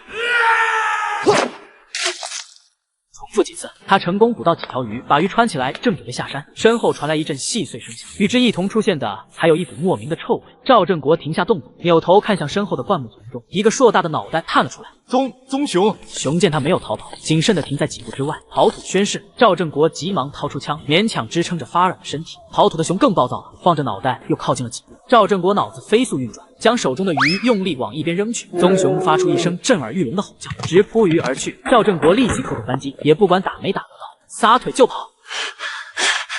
逃出来的赵振国心头有种劫后余生的庆幸，然而这股庆幸并没有维持多久，他再次听到了让赵振国的心再次悬到了嗓子眼。恍惚间，似乎听到了虎啸声，预想中的扑咬没有到来，棕熊的臭味也一并消失了。难道是白虎？另一边站在院子门口的宋婉清，眼看天都要黑了，都还没看到赵振国的身影，心里不免担心了起来。正想着要不要去找二哥，让他去山上找找的时候，看到远处走来的高大挺拔的身影，顿时眼眶一热，什么也顾不上了，朝着那人小跑奔了过去。在村长家住下的李甜甜瞧着桌上的窝窝头和一小碟咸菜疙瘩，顿时没了胃口，但耐不住饿的厉害，刚咬了一口，便在老嫂子刀子一般的目光下，随便吃了几口就进留给他的杂草屋。赵振国同志家整天大鱼大肉，严重怀疑他有作风不正嫌疑，而且更是没经过本人同意，擅自收走了本人的下乡证。写完反复检查几遍，确定无误后，小心翼翼将举报信塞到上衣口袋里，打算找机会去镇上把举报信交上去。弄好这些后，李甜甜刚准备脱掉衣服裤子，一转身看到窗户外站着一个黑色人影，正偷偷的往里面看。看到这一幕，李甜甜浑身吓得直发抖。不用说，她也猜到外面偷看的男人正是村长王栓柱。身为一村之长，竟然做出如此作风不正的事情，可是即便是说出去，应该也不会有人相信我。另一边，正当赵振国休息之时，宋婉清的声音突然响起：“振国！”赵振国猛地一激灵。怎么了？赵振国急忙来到厨房，原本干净整洁的厨房，此刻竟出现了一滩血迹。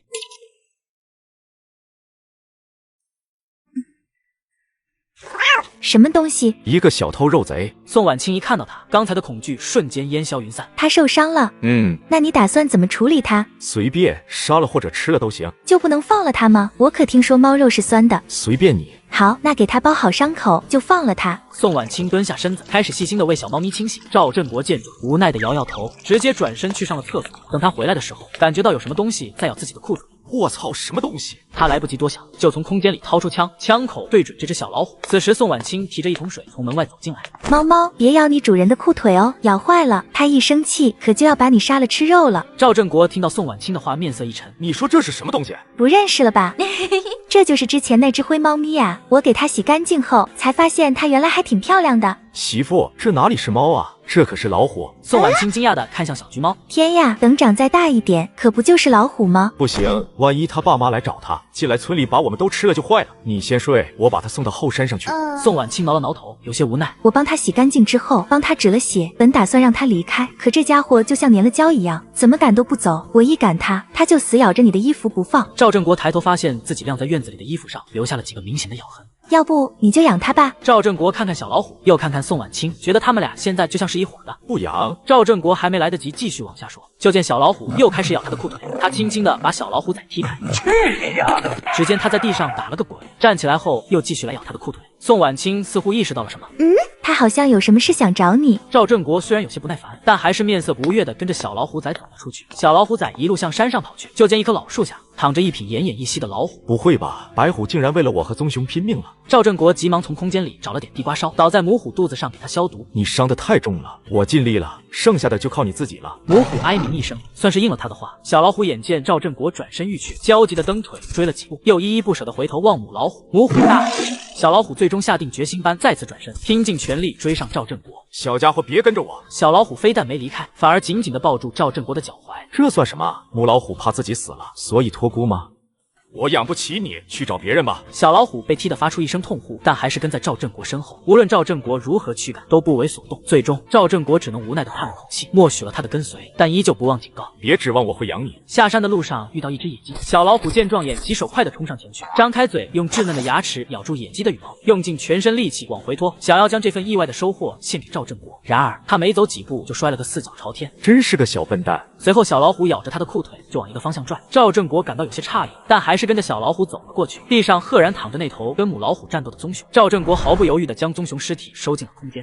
第二天一早，赵振国刚起床就看到媳妇在院子洗衣服。振国，早上村长来说让你去他那里一趟，看样子像是有什么事儿，你赶紧过去一趟。行，那我先出去了。王栓柱见赵振国来了，老脸上立马堆积起了笑容。老四，你来这边坐，叔有事找你商量。这老家伙笑得如此市侩，准没憋什么好屁。赵振国目光扫视了几个村子里的民兵，个个都跟霜打了的茄子似的，蔫了吧唧的。振国，你不经常下地，可能也不晓得情况。咱村子上最近被隔壁村子的人欺负惨了。说到这里，王栓柱顿了一下。事情是这样，生产队里的2头牛跑出去了，不凑巧跑到隔壁村里庄稼地了，被隔壁村的民兵给扣了。你说咱队里的牛都是有数的，少1头都不行，他们还一下子扣了2头。说完，狠狠地抽了一口汗烟，重重地叹了口气。你再瞧瞧那几个兔崽子，让他们去领牛回来，被打成那个熊样子。看着赵振国半天不说话，只能哀求道：老四，叔知道你人脉广，对方那边的民兵队长还是你小弟，你就过去帮忙把牛要回来吧。这种破事还是不参与的好。不过过几天建房买钢筋需要批条子，说不定还要用上这个老家伙办事。行，我试试。听到他松口，王栓柱激动的厉害。振国，只要你出面，牛绝对能要得回来。你在这几个村子可都是出了名的混球，压根没人不敢不买你的账。你办事，叔叔放心。王栓柱说着，目光看向民兵队长，立即就变了脸色。你们几个跟着老四去打个下手，别整天只知道在村子里耀武扬威，真正用得着你们的时候顶个屁用。王大海灰头土脸的点头，知道了，叔，走吧。这商量了一早上没结果的事情，老四来了前后不过10几分钟就解决了。村子上有这么一个混球倒也不错。中午，王大海开心地牵着2头牛回了生产队交差，赵振国则是手里拎着2只老母鸡，迈着阔步回了家。过几天房子就要动工了，家里可能有点吵，你没事可以去大哥家坐坐。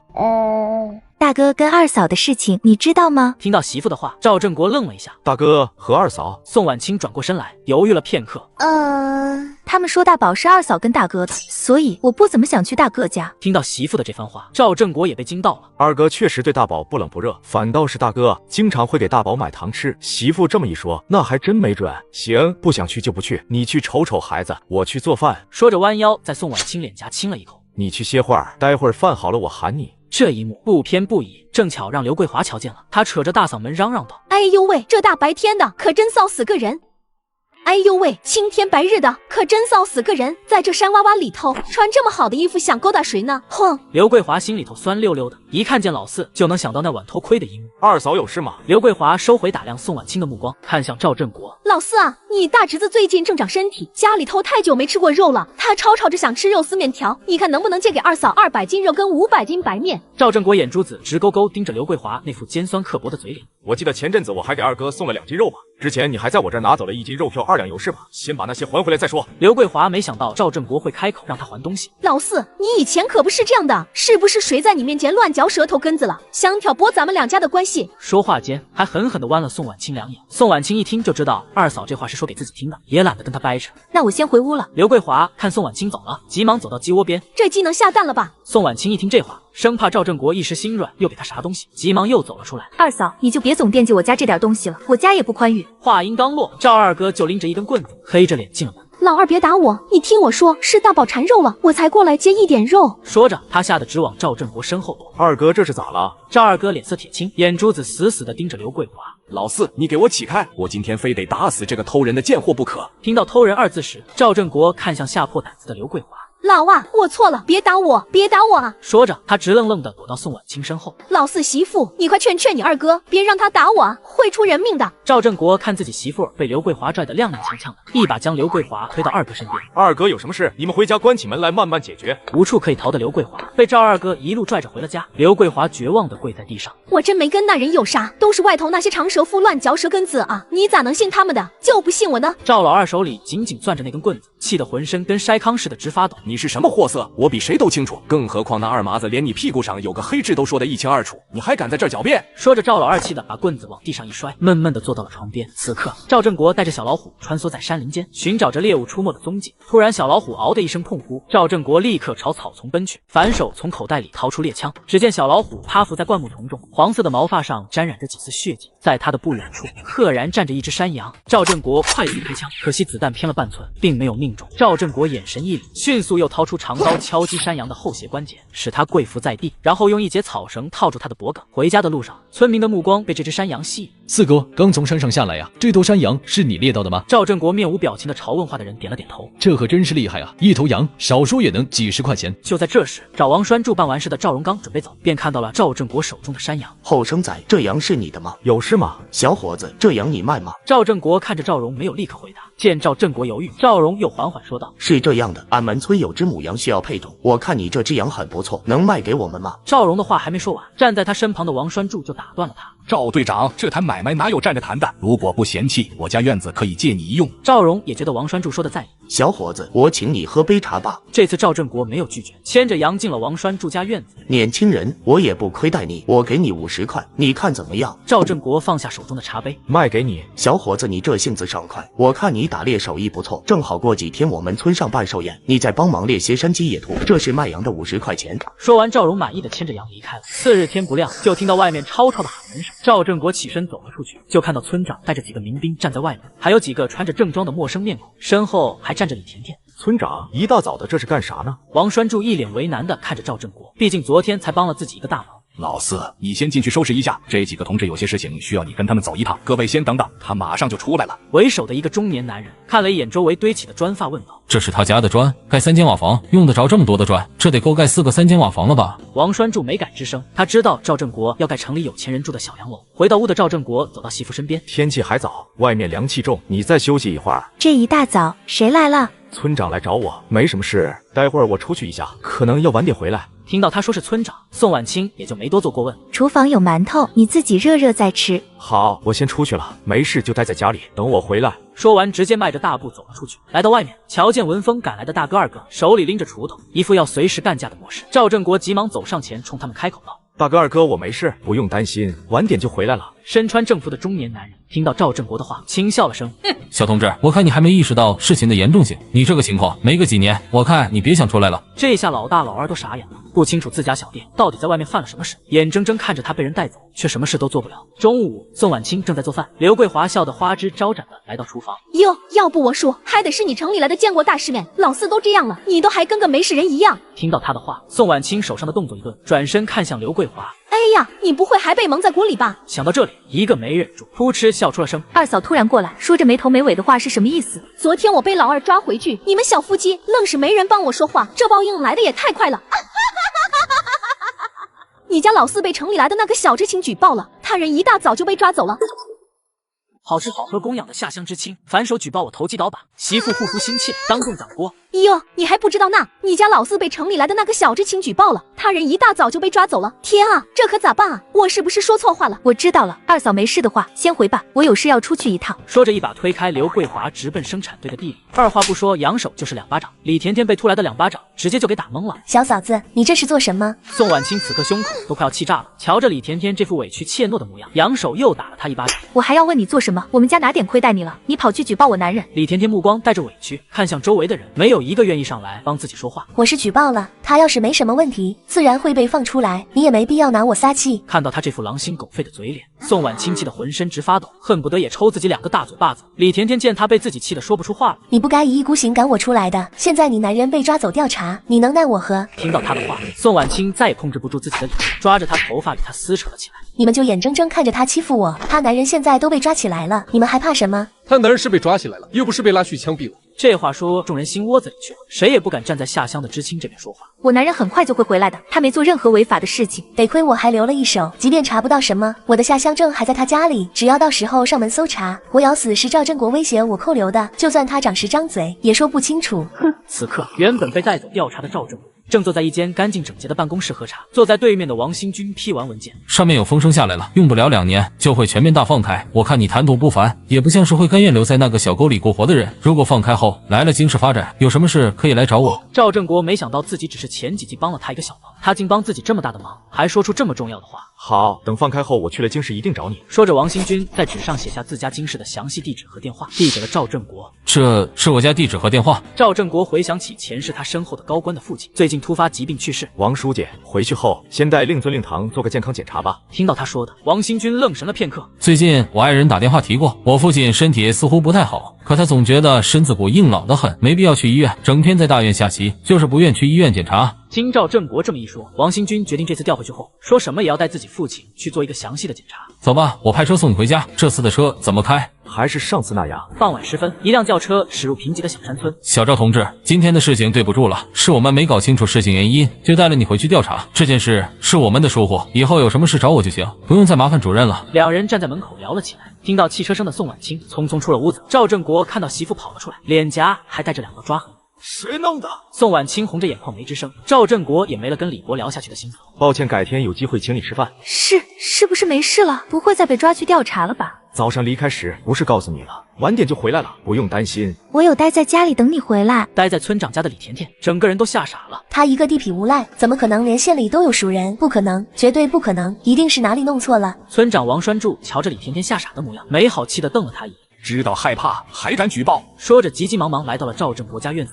振国，怎么回事？县里的大官送你回来的。赵振国因为媳妇被人欺负，沉着脸。事情查清了，自然就回来了。声音落下的同时，大哥二哥一前一后走了进来。我媳妇的脸是怎么回事？这是赖你二嫂，是她嘴贱，特意跑来跟你媳妇说你被人带走了。你媳妇知道后，就跑去找了举报你的那个知青，在地里跟他打了一架。听到这里，赵振国脸色彻底黑成了锅底。你要是管不好二嫂，我不介意帮你好好管教一番。老四，这件事我会给你跟弟妹一个交代。说着转身出了院子。王栓柱急急忙忙回到家，你赶紧告诉李甜甜收拾东西，去村头的茅草屋居住。我可不敢再把她留在家里了。赵振国连他二嫂都不放过，更别说举报他的知青了。可不敢让这个祸害留在家里了。在屋内的李甜甜得知让自己搬去村头的茅草屋时，整个人都快急哭了。婶子，您不能把我赶出去啊！我一个大姑娘住在那么个偏僻地方，那不是随便来个人就能把我挨压了。既然害怕，为什么还要举报他？赵老四虽不是个好东西，但他那个媳妇确确实实是念过高中的人，按理说在他家你绝对不会被亏待。听到他的话，李甜甜带着不甘愤怒反驳，他读过高中，为什么能眼睁睁看着我同学被拉去游行？我只不过是想让他男人帮忙求情，他不帮就算了，还把我撵了出来。老婶子被他这副嘴脸给恶心到了。年纪轻轻不知廉耻也就算了，还敢大言不惭地说出来，你那个所谓知青同学跟别人家男人干那种事，被人撞了个正着，你还恬不知耻地找人求情，通奸，往前多少年那是要进猪笼的。看着他这副不要脸的样子，老婶子觉得老四媳妇今天打他都是轻的。你赶紧收拾吧，趁着天没黑透，到那边茅草屋还能拾到一下，不然今晚你连睡的地儿都没有。李甜甜见他们铁了心的要赶走自己，拎着简单的帆布包，跟着老婶子去了村头的茅草屋。你拾掇一下吧，我先回了。明天一早天不亮，我就去县里问问，到底是什么情况？为什么赵振国那么快就被放了出来，并且还是被送回来的？哼。次日，等宋婉清醒来，身边早没了那人的温度。这时，刘桂华就顶着一头乱糟糟的头发走了进来。还没宋婉清问他是怎么了，就听到他开口：“老四媳妇，以前是我不对，你别跟我一般见识，过去的事情就算了。”刘桂华像是完成任务似的，狠狠剜了一眼宋婉清，转身就走了。这时，赵振国拿着从镇上卫生所买来的药膏回了家。一大早你去哪儿了呀？媳妇，我买了药，把你脸上的伤口涂一下。赵振国在媳妇抹药膏的功夫去了一趟大哥家，让他明天就带人过来动工盖房。回来途中看到狗剩，本不想理会，仔细一瞧，身边那几个人正是上辈子自己带着上山采石斛的人。狗剩见是赵振国，立即屁颠的跑了过来。四哥，找我有事。那帮人来干啥的？四哥，你是不知道，那些城里人说要上山，想看看风景啥的，让我帮忙带路，每天给我5毛钱拿，下了山就立即给。赵振国若有所思的点了点头。既然这样，带他们去我们小时候常去的清风山，那里路好走，省得你一天累得跟牛似的。狗剩一听确实如此，脸上带着难掩的兴奋说道：“还是四哥厉害！我本来计划准备带他们去玉岩山看看，你这么一说，有道理，我就带他们去清风山的了。”为了以防万一，还是再去一趟山上，再弄点东西下来。回到家，嘱咐了媳妇几句，今晚不回来了，拎着家伙事就去了山上。重生70，我上山挖石斛，采灵芝，孤身一人单挑大野猪。次日天已经大亮，赵振国才背着箩筐回了家。怎么眼圈这么黑？昨晚没睡？昨天晚上门口外面有好大的男人声音和女人的尖叫声，我怕有人翻墙进院子，就没敢睡。那你先睡一会，我去问问怎么回事。来到院子外面，正好看到隔壁张桂兰正准备回家。桂兰，昨天谁在我家门口闹事？张桂兰被冷不丁的声音吓了一跳，迟疑了一下，听着像是那个举报你的知青。至于男人的声音，听不真切。说着看了一眼赵振国脸色，试探性的说道：“有点像是狗剩他们的声音，难道不是你吩咐的？”当然不是。张桂兰觉得，就算不是他吩咐的，那几个地痞敢这么嚣张，也有他老四的原因。昨晚动静闹得特别大，愣是没有一家敢开门，最后被狗剩他们几个拉走了，估计被糟蹋的老惨了。赵振国大致也猜到发生了什么事，没再说什么，刚进院子准备看下施工进度，就看到村长王栓柱走了进来。老四，今晚上来我家喝一口，叔给你备了点下酒菜。昨天一宿没合眼的赵振国，晚上只想搂着媳妇早点嘿嘿嘿，哪有心思喝酒？改天吧，房子建好后，我请村里的老少爷们一起喝一杯。王栓柱一想也是，索性也就没坚持。李甜甜那个小同志，你放心，包在叔身上，以后绝不会再让他偷偷跑出去告你状了。昨天他被好几个人挨压了，几乎整个村子的人都清楚怎么一回事了，这可是天大的丑事，他绝对不敢说出去。然而此刻，李甜甜蜷缩在茅草屋，衣服下面早已经是伤痕累累。原本以为昨天夜里是最难熬的，可到了地里，面对下体的疼痛和那些男人赤裸裸的目光，更是煎熬。赵振国、宋婉清，你们给我等着。傍晚下了工，李甜甜开始描眉化妆，打扮得漂漂亮亮。这时门被拉开了，李甜甜看见来人笑了。来的可真早，他们还没过来呢。来得早就是为了挨压你一下，一会儿好多赢点。李甜甜跟邻村几个不务正业男人搅合在了一起，他们时不时夜里会来她家耍钱。李甜甜瞧着埋汰的张德柱，很是嫌弃，可为了钱，只能捏着鼻子让人家玩。说话间，张德柱心急脱了裤子，李甜甜瞧了瞧，蹲下。李甜甜很卖力，张德柱一会儿就交代了。上次我说的事情你还没给我办呢，不是找不到机会吗？放心，答应你了，我指定给你办。说话间，其他人陆陆续续来了，5、6个男人窝在他家打扑克。李甜甜在门口放风，凌晨才结束。李甜甜打着哈欠回了屋，输了钱的马奎没走，又输了。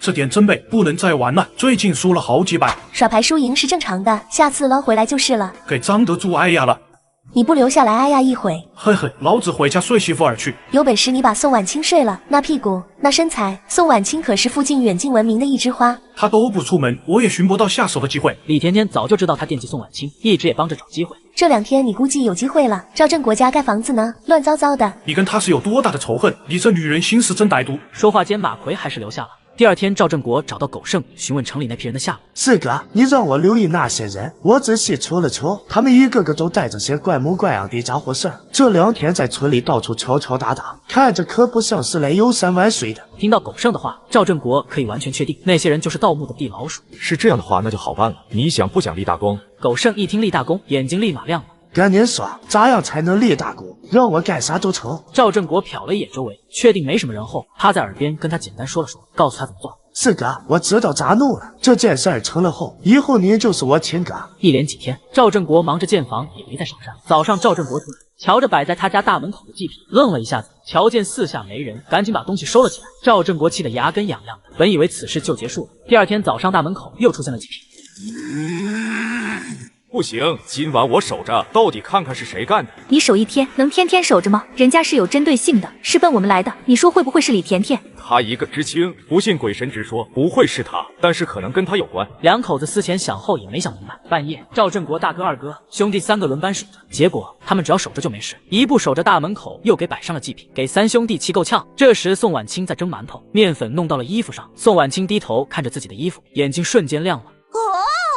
第2天一早，祭品又出现了。宋婉清看看赵振国，勾了勾嘴角。哼，我看着现场，你去找村长跟大队长。没一会，该到场的人都来了。村长瞧着地上的鞋印，我倒要看看是哪个缺德鬼干的，抓住定要严惩不贷，给我挨家挨户的查，直到找到完全吻合的鞋印为止。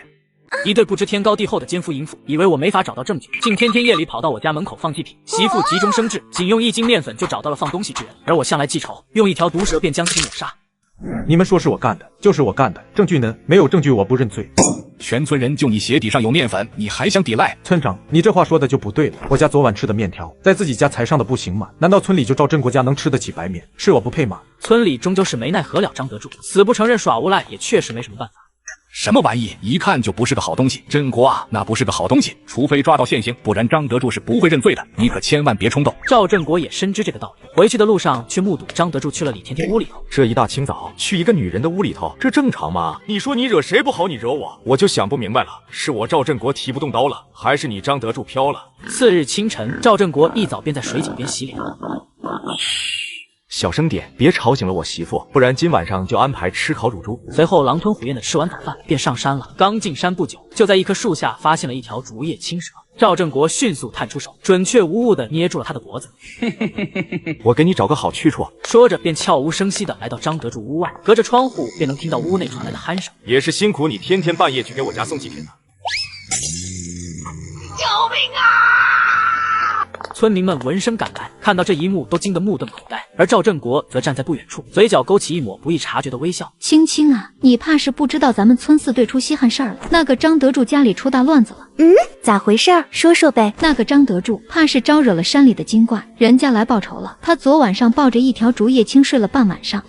这可是毒蛇，张德柱居然就抱着睡了半晚上。听刘爷爷说，他是进山招惹了精怪，被缠上了。听说没一会就有进气没出气了。晚上，村长来了。村长，这么晚了，是有什么事吗？这不是秋收了吗？山里的野猪开始下山糟蹋粮食了。前几天蔡庄、昆庄的玉米地都被野猪给拱了，大家担心野猪还会再来破坏庄稼，就组织起来，日夜派人守着。赵振国点了点头，表示理解。也多亏你之前想出用松塔做火把的法子，给村里省了不少钱。我代表村里来向你道声谢。这不用这么客气，大家觉得这样天天守着也不是个办法，而且今年野猪下山了，如果不解决，明年还会来。村里人都知道你是个有经验的猎人，以前打过野猪，也猎到过其他野味，所以想请你帮帮忙。你放心，你打到的野猪都归你处理。说完，他忐忑不安地看着赵振国。行，没问题。振国，那就谢谢你了，拜托了。不用谢，你们这样确实不太行，别野猪没吓跑，反倒把庄稼给烧了。那我就先回去了，万一野猪下山了，地里的庄稼可就危险了。第二天，赵振国拎着篮子，带着小老虎在家周围树林里捡拾干树枝和松塔。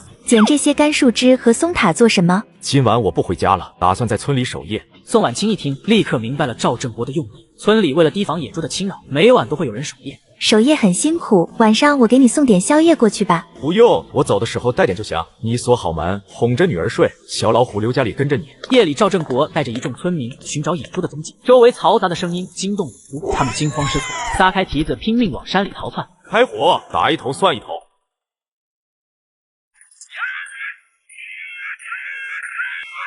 开跑！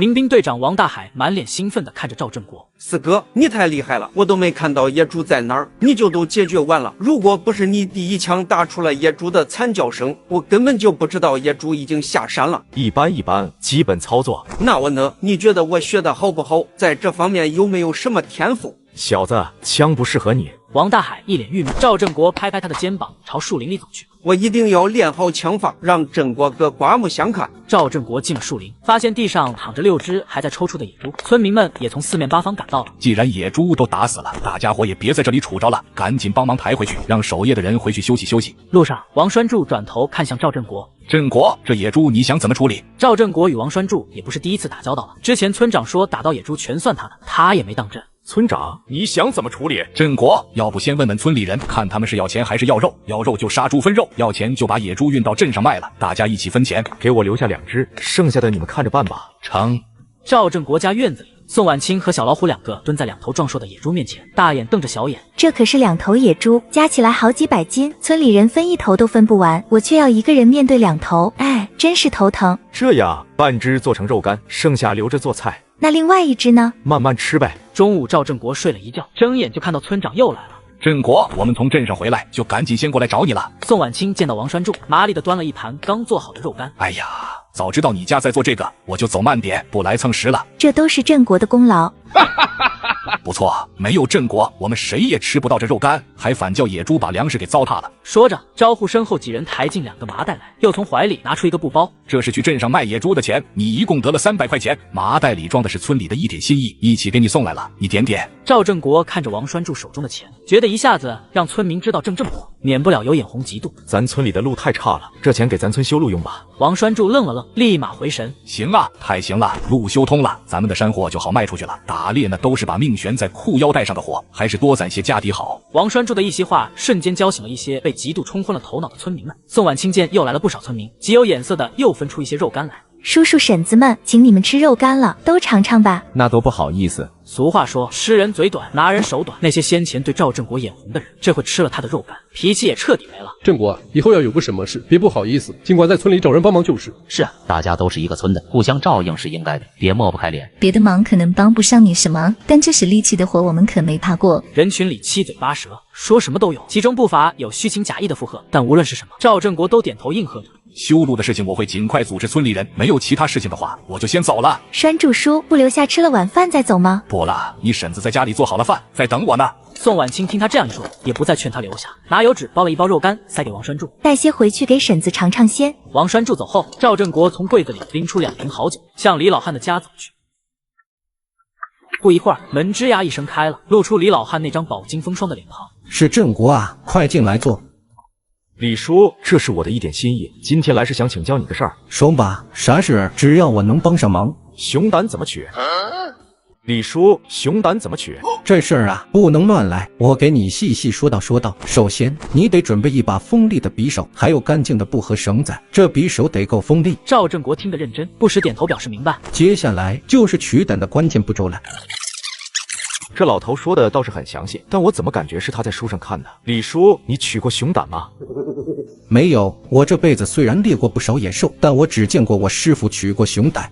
那你跟我吹你奶奶的腿！说罢，赵振国拎着自己的2瓶好酒，做事就要走。嘿，你个瓜娃子，别着急，听书给你慢慢说。没有花生米，也没有咸菜，李老汉就这样边说边干了1瓶半。还好喝呆了的李老汉给了赵振国几个捕兽夹、1根猎枪和几盒子弹，要不然赵振国今天亏大了。回来的时候，宋婉清正在收拾菌子。明天我打算去山里走走，现在这个季节板栗应该快熟了。媳妇，你跟我一起进山捡板栗吧。好，那咱们今天晚上吃什么？野鸡还有1只美仔，今天就吃鸡吧。哼！第2日清晨，2人把孩子送给大嫂，带了几个馒头、一些肉干，便踏上了前往山林的路，一直到上次那条小溪边。宋婉清找了块大石头坐下，大口喘着气。赵振国体力充足，拿着半路上砍的竹子，站在小溪里插鱼。宋婉清捡起赵振国插到的鱼，从身上摸出防身的小刀，开始鱼开膛破肚，挖鱼挖仔。夫妻俩一个捕一个杀，除了小溪里的鱼倒霉外，岸上的2个人却是笑得眉眼弯弯，收获满满。赵振国把鱼插在木棍上，放在火上开始烤。等待的时间，赵振国色迷迷地看向宋婉清：“你看我干嘛？”我看自己媳妇咋了？说着，赵振国的手落在宋婉清衣襟上，还没来得及扯开，手痒痒就抱着背篓，一会儿就能吃了。赵振国背篓丢开，一把就把宋婉清搂了过来。我有媳妇，为啥要抱背篓？说着就在宋婉清的屁股上轻轻拍了一下。别动！我有点忍不住想在这里。宋婉清见他居然真的有这个想法，脑子一片混乱。不行，不要在这里。你是我媳妇，只要我想我就可以。事后2人来到板栗树旁，赵振国拿着竹竿疯狂拍打，成熟的板栗纷纷落地。媳妇儿，离远点，栗子包扎手，砸到就不好了。没事儿，我离得远，砸不住。宋婉清看着满地的栗子，眼睛眯成了一条缝。一会功夫，2个背篓就都满满当当，可还是舍不得走。我们明天还来捡好不好？你明天还想来啊？你不是说总让大嫂帮我们带孩子不好吗？宋婉清看看掉在地上的板栗，还是有点舍不得。放心，媳妇，浪费不了，小松鼠还会吃呢。赵振国见宋婉清还是有点舍不得。行吧，媳妇，咱们先回去，明天我再来捡。宋婉清笑得双眼弯成了月牙，赵振国看在眼里，满心都是欢喜。次日清晨，赵振国被一阵吵闹声惊醒，他快步走向院门，拉开了门栓。兄弟啊，你可得救救我们一家啊！我们实在是没法子了。大婶，您这是怎么了？先起来说话，有什么事情咱们慢慢解决。兄弟啊，你要是不答应我，我是绝对不会起来的。赵振国不知道他求自己的是什么事情，更不会被道德绑架，转身就想走，被大婶带来的几人给拦住。兄弟留步！赵振国很烦有人扒拉自己，瞬间脸色就变了。这群人里有一个比较会来事，赶紧递烟给赵振国。赵振国并没接，说说吧，咋回事？跟随大婶一同前来的几个中年人开始七嘴八舌的向赵振国解释起来。停，你一个人来说太乱了。我们来自刘家村，昨天狼群下山了。群狼下山，全村遭殃，大娘的儿子儿媳被活活咬死，小孙子失踪，不得已跪求赵振国上山猎狼。求求你们行行好吧，救救我的孩子吧！正当赵振国陷入两难之际，王大海和王栓柱带着几个民兵匆匆赶来。然而让赵振国万万没想到的是，民兵队长王大海竟然也扑通一声跪在了他的面前。郑国哥，帮忙吧！死的那个是我表弟，他们家3代单传，只剩这个小孙子了。赵振国看着王大海那满是血污的额头，有点不忍拒绝。我答应你，不过人不见得能找回来了，你们要有心理准备。还有，咱们不能蛮干。郑国哥，谢谢你！只要有一丝希望，我们就不会放弃。无论结果如何，我们都感激你。是啊，大兄弟只要肯帮忙找，我就感激不尽了。随后，大婶从裤兜里掏出1沓子钱，递给赵振国。我只有这点钱了，你收着。不用了，大婶，您留着办葬礼用。等他们走了，赵振国站在家门口，眉头紧锁。他不确定这次去打狼需要几天时间，心里有些忐忑。媳妇，我这次去不知道要几天才能回来，你一个人在家我不放心，要不你带着孩子先回娘家住几天吧。好，我听你的，你一定要注意安全，早点回来。两人迅速收拾了些日常用品，便朝着宋母家的方向走去。到了宋家，宋母看到赵振国提着大包小包的东西，心中不禁有些疑惑。不逢年不过节的，晚清怎么突然回来了？你们小两口没闹矛盾吧？妈，您别多想，我有事出去几天，晚清一个人在家我不放心，所以让他回来住几天。这些东西是我的一点心意，您就收下吧。行，那我就留下了。路途遥远，这几个汉堡你拿去路上吃。不了妈，您和爸下地比较辛苦，您二老留着。振国，给你就拿着，妈这里还有。妈，您买这些花了不少钱吧？这些可一点都不贵。最近我发现闲鱼有很多的省钱神券，汉堡炸鸡9块9就能买全套，真的特别省。吃喝玩乐我先推荐闲鱼，闲鱼真的太神奇了。那谢谢妈，你们聊着，我就先走了。等赵振国走了，宋母开始盘问宋婉清。宋母听完，指着宋婉清的额头，有些无奈。婉清，你自己说说，这叫什么事儿啊？他之前就不着调，现在怎么感觉更不着调了？打狼这种危险的事情，你也敢让他去？妈，您别怪振国，他干的是好事儿，您就放心吧。他给我保证过，他肯定会回来的。另一边，赵振国回到家，整理了下手上的武器，带着王大海坐上了牛车。你们这是要去刘家村打狼？赵振国点了点头。那可了不得了，镇上公安都来了，上山完全没见着狼，连狼毛都没看见。我哥打猎有经验，应该能找到这帮畜生。希望吧。二人还没踏进刘家村，就感觉到一股压抑到极致的氛围。我们是来找孩子打狼的，不知你们这儿谁能跟我们讲讲情况？什么？你们是来打狼的？我哥是猎户，听说你们这里的惨案后，特意来帮你们打狼的。这时大娘急急忙忙走了过来，可把你们给盼来了。大娘，你给我们说说情况。那天早上天还没亮，那些畜生就嚎叫着冲进村里，胡乱咬人。我大儿子和小儿子由于没关紧房门，让这群畜生冲进来给咬死了，独独留下我这个寡母，可怎么活啊？天杀的畜生！大娘节哀，那你知道那些狼都是从哪座山上下来的吗？又是从哪儿离开的？他们就是从这座山上下来的，也是从这座山跑的。后面村里组织过人进山寻找这群畜生，山外面没有，估计躲进深山了。你们要去寻他们，可得要小心啊！大娘还得去给她的大儿子、小儿子们送葬，说了几句，便又哭着喊着走了。王大海看向站在一旁的赵振国。是继续进村找人问呢，还是先上山看看？我先进山去看看。这几日天气好，都没有下雨，早点进山或许还能找到一点痕迹。晚上一黑，什么情况都能出现。若是晚上再下点雨，踪迹就更难寻了。那走吧。你不能去，我答应了你大爷要看着你，不准你上山。现在只剩下我们2个人，你不说，我不说，我大爷不会知道的。不行，我不陪着你，你上山饿了怎么办？把你的包给我。不给，你要我把包给你，你就得把我带上，你不能抛下我。郑国哥，你要是带上我，这把380就是你的。赵振国垂着眸看了他好一会，才推开挨得极近的他，到底还是松了口。不许添乱。郑国哥，你放心，上山以后你让我往东我就往东，你让我往西我就往西，一定不会给你拖后腿的。两人走进山里，这座山果真如那位大娘所说，什么也没有。而且由于刘家村的人进山搜过山，地上到处都是人行走过的痕迹，被破坏的如此厉害，别说是狼不会再靠近，其他动物也会迁去别的地方，短时间内不会再回来了。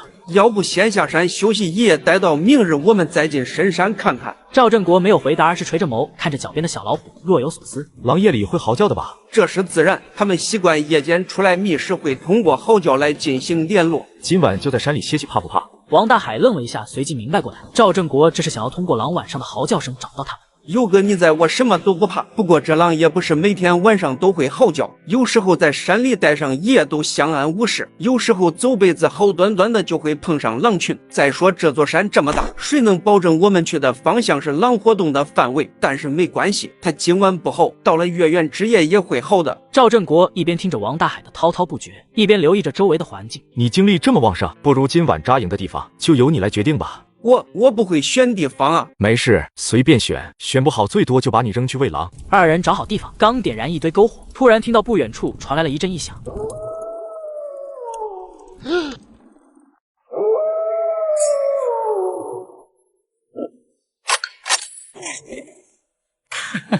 该死的畜生，终于找到你们了！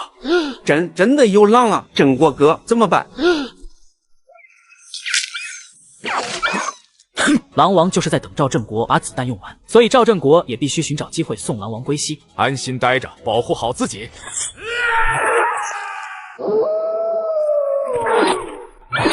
头狼见第一波攻击不成，还折损了2名手下，眼中闪烁着凶狠光芒。小老虎见势不妙，想帮赵振国抵挡1-2撇，但奈何体型太小。小老虎，突然头狼从背后一个俯冲向赵振国袭来。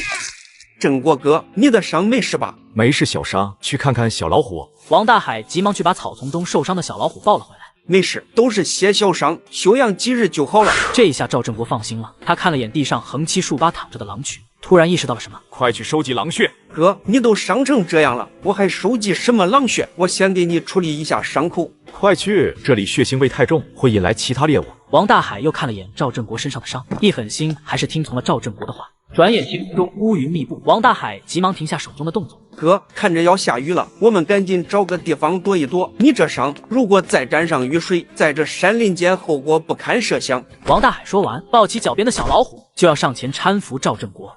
暧昧了，我自己走吧。哥，别逞强了，咱们赶紧找个地方躲雨。我腿没受伤，能走。两人颇为幸运，暴雨来临前就在附近找到了一处隐蔽的小洞穴。哥，我带了伤药，你把衣服脱了，我给你上药吧。赵振国瞥了一眼那些药品，点了点头，脱下被血染红的衣物，露出了身上那几道触目惊心的伤口。先给你止血，可能会有点疼，哥你咬点东西会好些。赵振国没有多言，只是默默地从旁边捡起一根树枝养在口中。晚上，王大海手上半夜，赵振国手下半夜，天色渐渐亮起。王大海醒来后，急忙去查看赵振国的伤口。哥，你伤口昨晚又流血了，疼不疼？还好，没什么感觉，只是皮外伤而已。那么深的伤怎么可能不疼呢？哥，你别逞强了，我现在给你换点药，会有点疼，你忍着点。王大海一边撒药一边皱着眉。疼吗？不疼。大哥嘴真硬。对了，郑国哥，这群狼都死了，我们接下来打算怎么办？我们先下山，现在受了伤，待在山上不安全。王大海没有异议，只是刚出山洞，小老虎就一溜烟就朝前面的树林跑去。他这是去干嘛？不知道，跟上去看看。饥饿难耐的小老虎正伏在昨天把他一脚踢开的狼尸上，狠狠地啃咬着狼肉，仿佛要将昨天的屈辱和恐惧都发泄出来。这家伙还真记仇。哎，昨天忘了喂它，看它饿成什么样了。趁着小老虎吃屎，我去剥几张狼皮吧。随后，除了那只被小老虎咬得面目全非的死狼外，其余的狼皮都被王大海剥了下来。出山的时候，天色已晚，两人回到刘家村，村里好几户人都在忙碌着办理丧事。原本赵振国打算在村里找户人家借宿一晚，但看到眼前的情景，他立刻改变了主意。我们还是在村里租辆牛车回镇吧。王大海自然没有意见。赵振国和王大海带着10几张狼皮走进刘家村寻找牛车时，村里正在办丧事的人家纷纷跑了出来。两位年轻人，这些狼皮是你们在山上猎到的？对呀，大爷，我们是在山上猎到的。你们村刘二虎是我表弟，他家被狼掏了，这是我大哥带着我上山打狼报仇的。是来打狼的？那这些狼皮就是你们打到的了。太好了，这下我们村可以安宁了，那些被狼无辜咬死的孩子们也可以安息了。突然，一个村民像发现了什么奇迹一样，指着狼皮上的一处伤疤惊呼：“哎呀，这头狼不就是把张老根家孩子咬死的那条狼吗？这个伤疤正是我用烧火棍烫的。”对，我当时就在旁边看着他烫的。那就没错了，这些狼就是来村里咬人的那些狼。老天爷啊，终于把这些畜生收拾了！我的儿啊，你可以安心的去了。好孩子，好孩子啊，辛苦你们了！大娘代表全村人谢谢你们。对于这份功劳，王大海可不敢冒领。他转过头看向赵振国。这可不是我的功劳，都是我大哥的功劳。他是个猎户，枪法高超，让我去打狼，我一看到狼就吓得腿软，不行的。孩子们，你们累了吧？去我家歇歇脚吧。大娘，您的一番好意我们心领了，只是我大哥现在身上还带着伤呢，我什么都不懂，在山里只是随便给他包扎了一下，也不知道对不对，怕落下病根，还是得尽快到镇上的医院看看才行。我们就不在村里住下了，村里谁家有牛车，租辆牛车给我们用就行了。这时，一个家里有牛的汉子站了出来。我家有牛车，我去牵来，你你们帮我们杀狼，就不要说什么租不租的了，送你们到镇上是应该的。说罢，那汉子便牵着牛车送走了赵振国二人。都说朋友妻不可欺，这个当大哥的居然仗着自己弟弟不行，亲自给他戴帽子。救命啊！快救人了！谁帮我救救儿子？他掉进水库了。赵振国本不想理会，可一听说是大宝落水了，也顾不上自己的伤痛，急忙朝着水库飞奔而去，毫不犹豫地跳进水里，把大宝救了上来。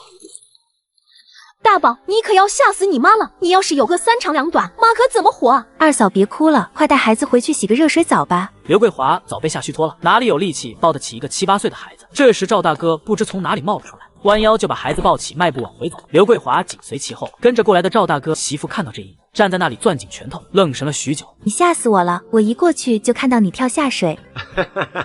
救人太着急了，也就没顾得上那么多。身上都湿了吧？等下去把衣服换了，别冻感冒了。喝杯咖啡暖暖胃。我说怎么刚才没看到你？你去买咖啡了呀？这很贵吧？不贵，最近我发现闲鱼有很多的省钱神券，奶茶咖啡9块9居然能买2杯，真的特别省。吃喝玩乐我先推荐闲鱼，闲鱼真的太神奇了。那我等下也去试试。对了，你说刚才村里那么多双眼睛看着，大哥就那么把孩子抱走，二哥早晚也会知道大宝是大哥的，估摸着大哥二哥闹掰也是迟早的事。哎，这都是什么事啊？正在这时，外面传来王栓柱焦急的喊门声：“老四，你快出来，出事了！”怎么了，村长？快去你大哥家一趟吧，你二哥都急红眼了，拿着刀要跟赵大哥拼命。两人知道了二嫂跟大哥的龌龊事，听到这些话后，并不感到太惊讶。媳妇儿，你要不要跟我一起去？我累个赵老四，我都急得快冒烟了，你还在这问你媳妇要不要一起？村长，你好像真的冒烟了。哎呦喂，赵老四，快走吧，可别弄出事了。随后两人跟着王栓柱朝着大哥家的方向走去。赵老二好像知道你大哥和你二嫂搞破鞋，你可得好好安抚一下赵老二，让他别做傻事，年纪轻轻，不然一辈子就要毁了。赵振国啥也没说，这种事是个男人都忍不了。另一边的赵老二手里紧紧握着菜刀，怒目圆睁地瞪着赵大哥：“你到底还是不是我亲大哥？你是不是想逼死我才甘心？”理亏的赵大哥低着头想解释，可又不知道怎么说。你这么冤枉我，我不活了，让我死了算了。早气红眼的赵老二见他这副德行，一刀劈在石桌上。你他娘的骚货，再敢给我哭闹，老子砍死你！刘桂华被他吓得都忘记了哭闹。这个时候，村长和赵振国来了。都这样了，离了吧。一听老四让离婚，赵老二扔下手里的菜刀，蹲了下来，满脸痛苦。我不想打光棍一辈子。刘桂华一听，顿时来了底气，站在老大身后，得意到不行。赵振国目光看向蹲在地上的二哥，知道他心病无非就是下面的东西不行。谁说让你打光棍了？等离婚后去城里看好了病，我出钱给你再娶一个年轻漂亮的。刘桂华一听急了，自己名声都坏了，被离婚谁还肯要自己？老二，你可不能抛弃我，我可没干对不起你的事情。大宝也不能没有娘啊！赵老二看了眼老四，见他不像是跟自己开玩笑，一脚踹开了刘桂华。老子看到你都恶心，明天就去镇上给老子办手续。这一刻，刘桂华真的是后悔了，也是真的怕了，连忙扑到宋婉清脚下。老四媳妇，之前是我不好，我不该欺负你的，你大人不计小人过，别跟我一般见识。之前是二嫂不对，你原谅我吧，我真的知道错了。你快跟老四说说，别让你二哥跟我离婚。赵振国二话不说，直接搂着宋婉清头也不回的走了。事情闹到这个地步，赵老二看着老实本分的大嫂。大嫂，今儿若是因为我吓到你跟娃娃的话，我跟您赔个不是，往后再见了。您还是我大嫂，但我往后就没大哥了。有些狗东西，他不配。说完，拎着菜刀头也不回的就离开了。赵大哥媳妇全程啥也没说。这时已经12岁的狗蛋忍不住问道：“妈，大宝真的是爸跟二婶子的娃吗？”随着狗蛋的话问出口，赵大哥瞬间脸色涨红，一晚上没开口说话的他破口大骂：“狗东西，胡说什么呢？”宝贝，你先回去写作业。大哥，他可是你的种，你不能不管我。你要是敢不管，我闹得你们老赵家鸡犬不宁，明天就去公社告你。你先别急，回头我找老二再说道。刘桂华见自己的要挟有用，心里暗自得意，扭身进了东屋，还朝赵振兴使了个眼色，意思非常明显。还他娘，你今天晚上要不先跟娃们凑合下？我咋也想不到你居然能这么不要脸！你听听，你说的是人话吗？咋地，都新社会了，还想妻妾成群呢？赵大哥低着头，不敢看自家媳妇，想起一直逆来顺受的媳妇居然敢瞪自己，他强作镇定。看什么看，还不快去做家务！说完，居然一路小跑去了刘桂华房间。妈，爹为啥跟二婶子在打架？二婶子还哭叫的那么惨，用不用劝架？大嫂被问得说不出话来，起身去打了桶井水，泼到了郑敬信德二人身上。反了天了，信不信老子打死你！呸！你不要脸，老娘还要呢！信不信我把王栓柱叫来，让他拉着你俩去村口也批斗一次？赵老大顿时蔫了，连个屁都不敢放。次日一大早，二哥就顶着厚重的黑眼圈站在门口。赵振国二话没说，带着二哥就去了镇上。哥，你放心，我认识一些医馆，肯定能给你治好。正在这时，响起一个男人的声音：“哟，小赵，买东西呢？”王书记，这么巧，我还说正要去你单位呢。怎么了，小赵？有事找我？赵振国连忙将自己想给二哥找工作的事跟王新军说了说。振国兄弟，你放心，咱哥的工作我来安排。虽然只能找个看大门的工作，但我会让他日子过得舒舒服服的。几句话下来，赵振国就把二哥的工作搞定了。虽然只是看大门的，但在这个年头，看大门算是十分体面工作。第二天，赵振国带着小老虎上了山，转眼小老虎自己就跑走了。看来白虎还活着，这小家伙应该是去找妈妈了。反正这小家伙饿了自己会回家。就在这时，听到远处传来哼哧哼哧的声音。几个不知天高地厚的乡下莽夫，觊觎我有媳妇和猪肉，趁我孤身一人上山打猎，竟跑到山上取我性命。我凭借打猎得来的超高武力值，随便几下便……不行，不能莽撞。这头成年野猪皮糙肉厚，我这破枪杀伤力有限，一枪杀不死，再让这畜生给跑了。野猪受到惊吓，朝着赵振国所在的方向冲跑。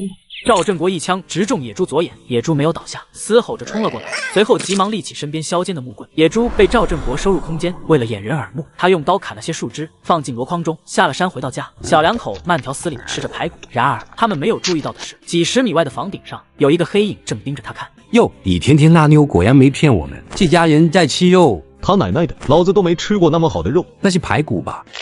妈的，真想下去抢过来，那一锅都是肉，都是肉啊！这是一伙流窜犯，进村的时候摸到了李甜甜所在的茅草屋，吃饱喝足之后，本想杀人灭口，但李甜甜这个女人太上道了，不仅主动伺候他们，还告诉他们村里哪一家最有钱，比较好抢。第二天一早，赵振国和宋婉清正在院子里处理猪皮，不远处的房顶，昨天的人仍在盯着他家。嘿，这家还真就只有2个人，和小五打听到的一样。老大，我听说金兰的是远近有名的混混，招惹不得。呸，他再厉害，能打得过我们这么多人，把男的弄死，他的钱、他的肉，还有屋子那个女人，还不都是咱们的？大哥，这个女人可比昨天那个强多了。吃完早饭，赵振国拎着箩筐出门，才要打猎。狗杂种，终于出门了，看老子怎么安排你！说罢，眼中露出狰狞的光芒，远远跟上赵振国。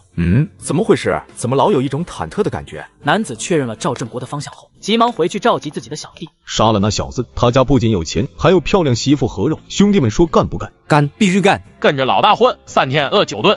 我跟你们说，那个女人真绝。树林深处忽然一只鸟飞过，赵振国瞬间拔刀。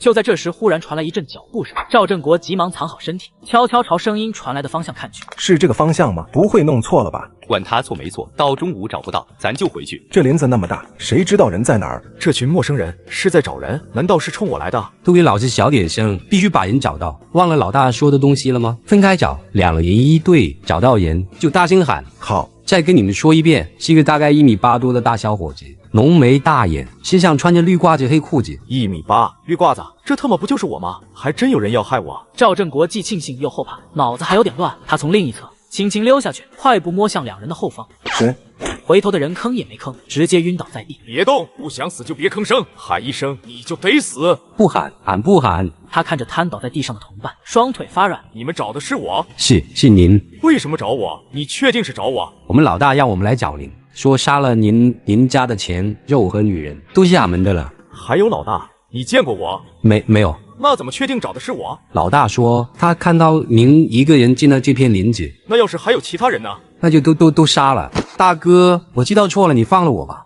哼，说说你们老大长什么样？现在在哪儿？就在树林边的小路上等着我们。等你们带着我的人头回去。是尸体。好，还挺专业。人在这，快救我！说罢，被打晕那人带着他转身就跑，还没等赵振国追出去，几个人大喊着朝他冲过来。赵振国拿出弹弓，连续几个石子直奔这几人的眼睛和咽喉。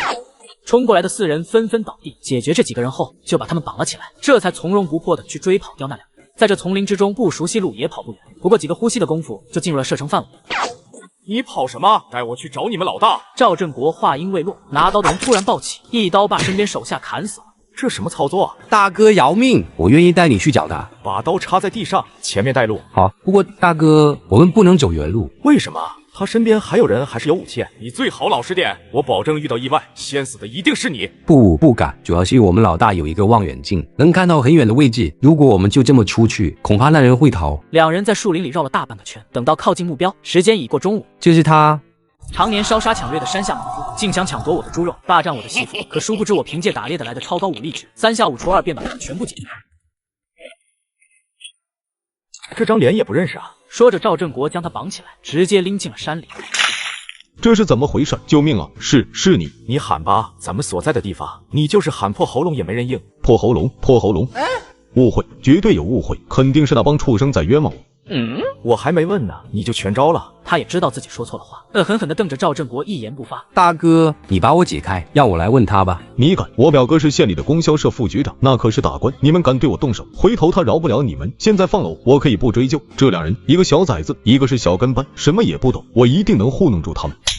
你觉得我是蠢货，还是你是蠢货？你表哥那么厉害，你还用干这种杀人越货的事情？特么供销社还有副局长，真是胡说八道都不打草稿。赵振国不再废话，直接从他衣服上割下一块布，用水打湿蒙住他的口鼻。别想让老子说一句话。水连绵不绝浇在湿布上。我有的是时间陪你玩，这才刚刚开始。你今天不说没关系，我可以把你的手脚砍断，把你藏在洞里，每天来折磨你一次。不要觉得刚刚是酷刑，我这里还有很多蚂蚁老鼠，我会在你身上抹上糖，让你看着它们一点一点把你吃了。哦，对了，我不会堵上你的嘴，你可以尽情的喊，但是如果你说了，我会废了你，不会杀你。真的？废了你，你还能威胁到我不成？不能，我现在也威胁不到你。我没有厉害的表哥，我好吃懒做，一直以来我都是靠和那些人合作杀人越货。赵振国认真地盯着他的表情，听着他每一句话。就这么简单，因为一点肉，就这样。我看到你们在家吃排骨就盯上了你。面对这么荒唐的答案，赵振国一时竟然无语，但他没有怀疑。赵振国不想再聊下去，径直走了出去。被绑着手的人一瘸一拐地跟上。大人，就这么放过他？万一他逃出去，一定会报复您的。我说我不杀他，又没说我放过他。赵振国慢慢悠悠下了山，快走到山脚下的时候，小老虎咬着一只野兔子出现了。还想着你能看家护院，结果完全无组织无纪律，上山就跑路。小老虎挨了一巴掌，有点猛，不知道自己怎么惹赵振国不高兴了。等走到民兵队长王大海家的时候，天已经擦黑了。王大海那可是赵振国的忠实小弟，又是递烟又是泡茶的。听赵振国说完后，哥，天都黑了，山上有狼还有老虎，要不明天吧？这话说的正合我意。第二天，王大海带着几个民兵上山，那9个人都没人样了，只剩一口气掉了。我可没打他们，只是怕他们饿着，给他们一人1块糖。至于晚上蚂蚁、蜈蚣、老鼠咬他们，我可控制不了。民兵赶着牛车把这帮人还有同伙李甜甜一起送到了镇上，可把所长刘有权乐坏了。他在这位置上干几年了，想动武。王大海这真心是雪中送炭，刘有权是侦察兵转业回来的，和王大海一顿吃，就套出幕后人是赵振国。当天下午就带着王大海来到了赵振国家。同志，领导想把你树为典型，给你开个表彰大会。刘所长不必了，3只手还没抓住。听说县局局长、原侦察连连长带了10几个人，把3只手几个窝全抄了，愣是没抓到人。我明白你的顾虑。赵振国也不是什么都不懂的小伙子，明白所长想要跟他结交。刘所长，咱们今天得好好聚聚，我这有几道拿手好菜，保证让你回味无穷。振国同志，你的好意我心领了，还是不打扰了。赵振国是何等人，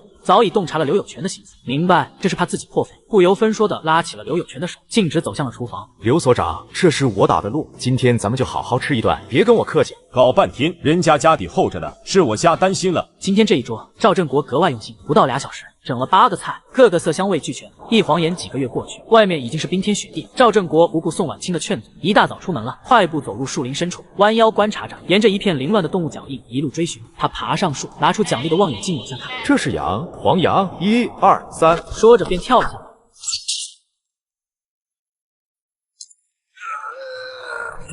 2头公羊，一个死，一个被抓，其余5头羊也被拴了起来。这么多黄羊肯定不能一次性带回家，那也太惹眼了。空间不能装活物，所以他留下了1公1母和2只小羊羔，带着剩下羊往家赶。一路上，赵振国始终保持着警惕，一直到天黑才到门口。振国，怎么出来了？嘿嘿，箩筐给我。很沉的，还是我来吧。第二天一早，赵振国正准备清扫院子里的积雪，突然发觉脚下有个什么东西正扒拉他。你这虎妞，是不是自己在山上没吃的了？你这哪是老虎，明明是土匪！我跟你说，我上辈子看过一个新闻，那家人救了一只狼，这只狼伤好之后，就时不时给那家人送咬死的野兔、野鸡当谢礼。结果你这虎妞好没良心，动不动就消失了，在山上混不下去，才知道回来找我。这时宋婉清听到动静走了出来。哟，小老虎回来了！小白眼狼一个，当咱家是粮仓呢，饿了就回来装可怜。它好可怜的，虎妈妈也没了，你别凶它了。我看他明明是把我当冤大头。吃完早饭，赵振国起身走到了后院，那里有一座非常简陋的温室。走进温室内，查看2个月前种植的木耳，不一会功夫便采了大概有几10斤，随后便扛着袋子来到了镇上，准备先去街上的饭馆打探下价钱。来到国营商店，赵振国没有从前门进去，而是多了个心眼走了后门。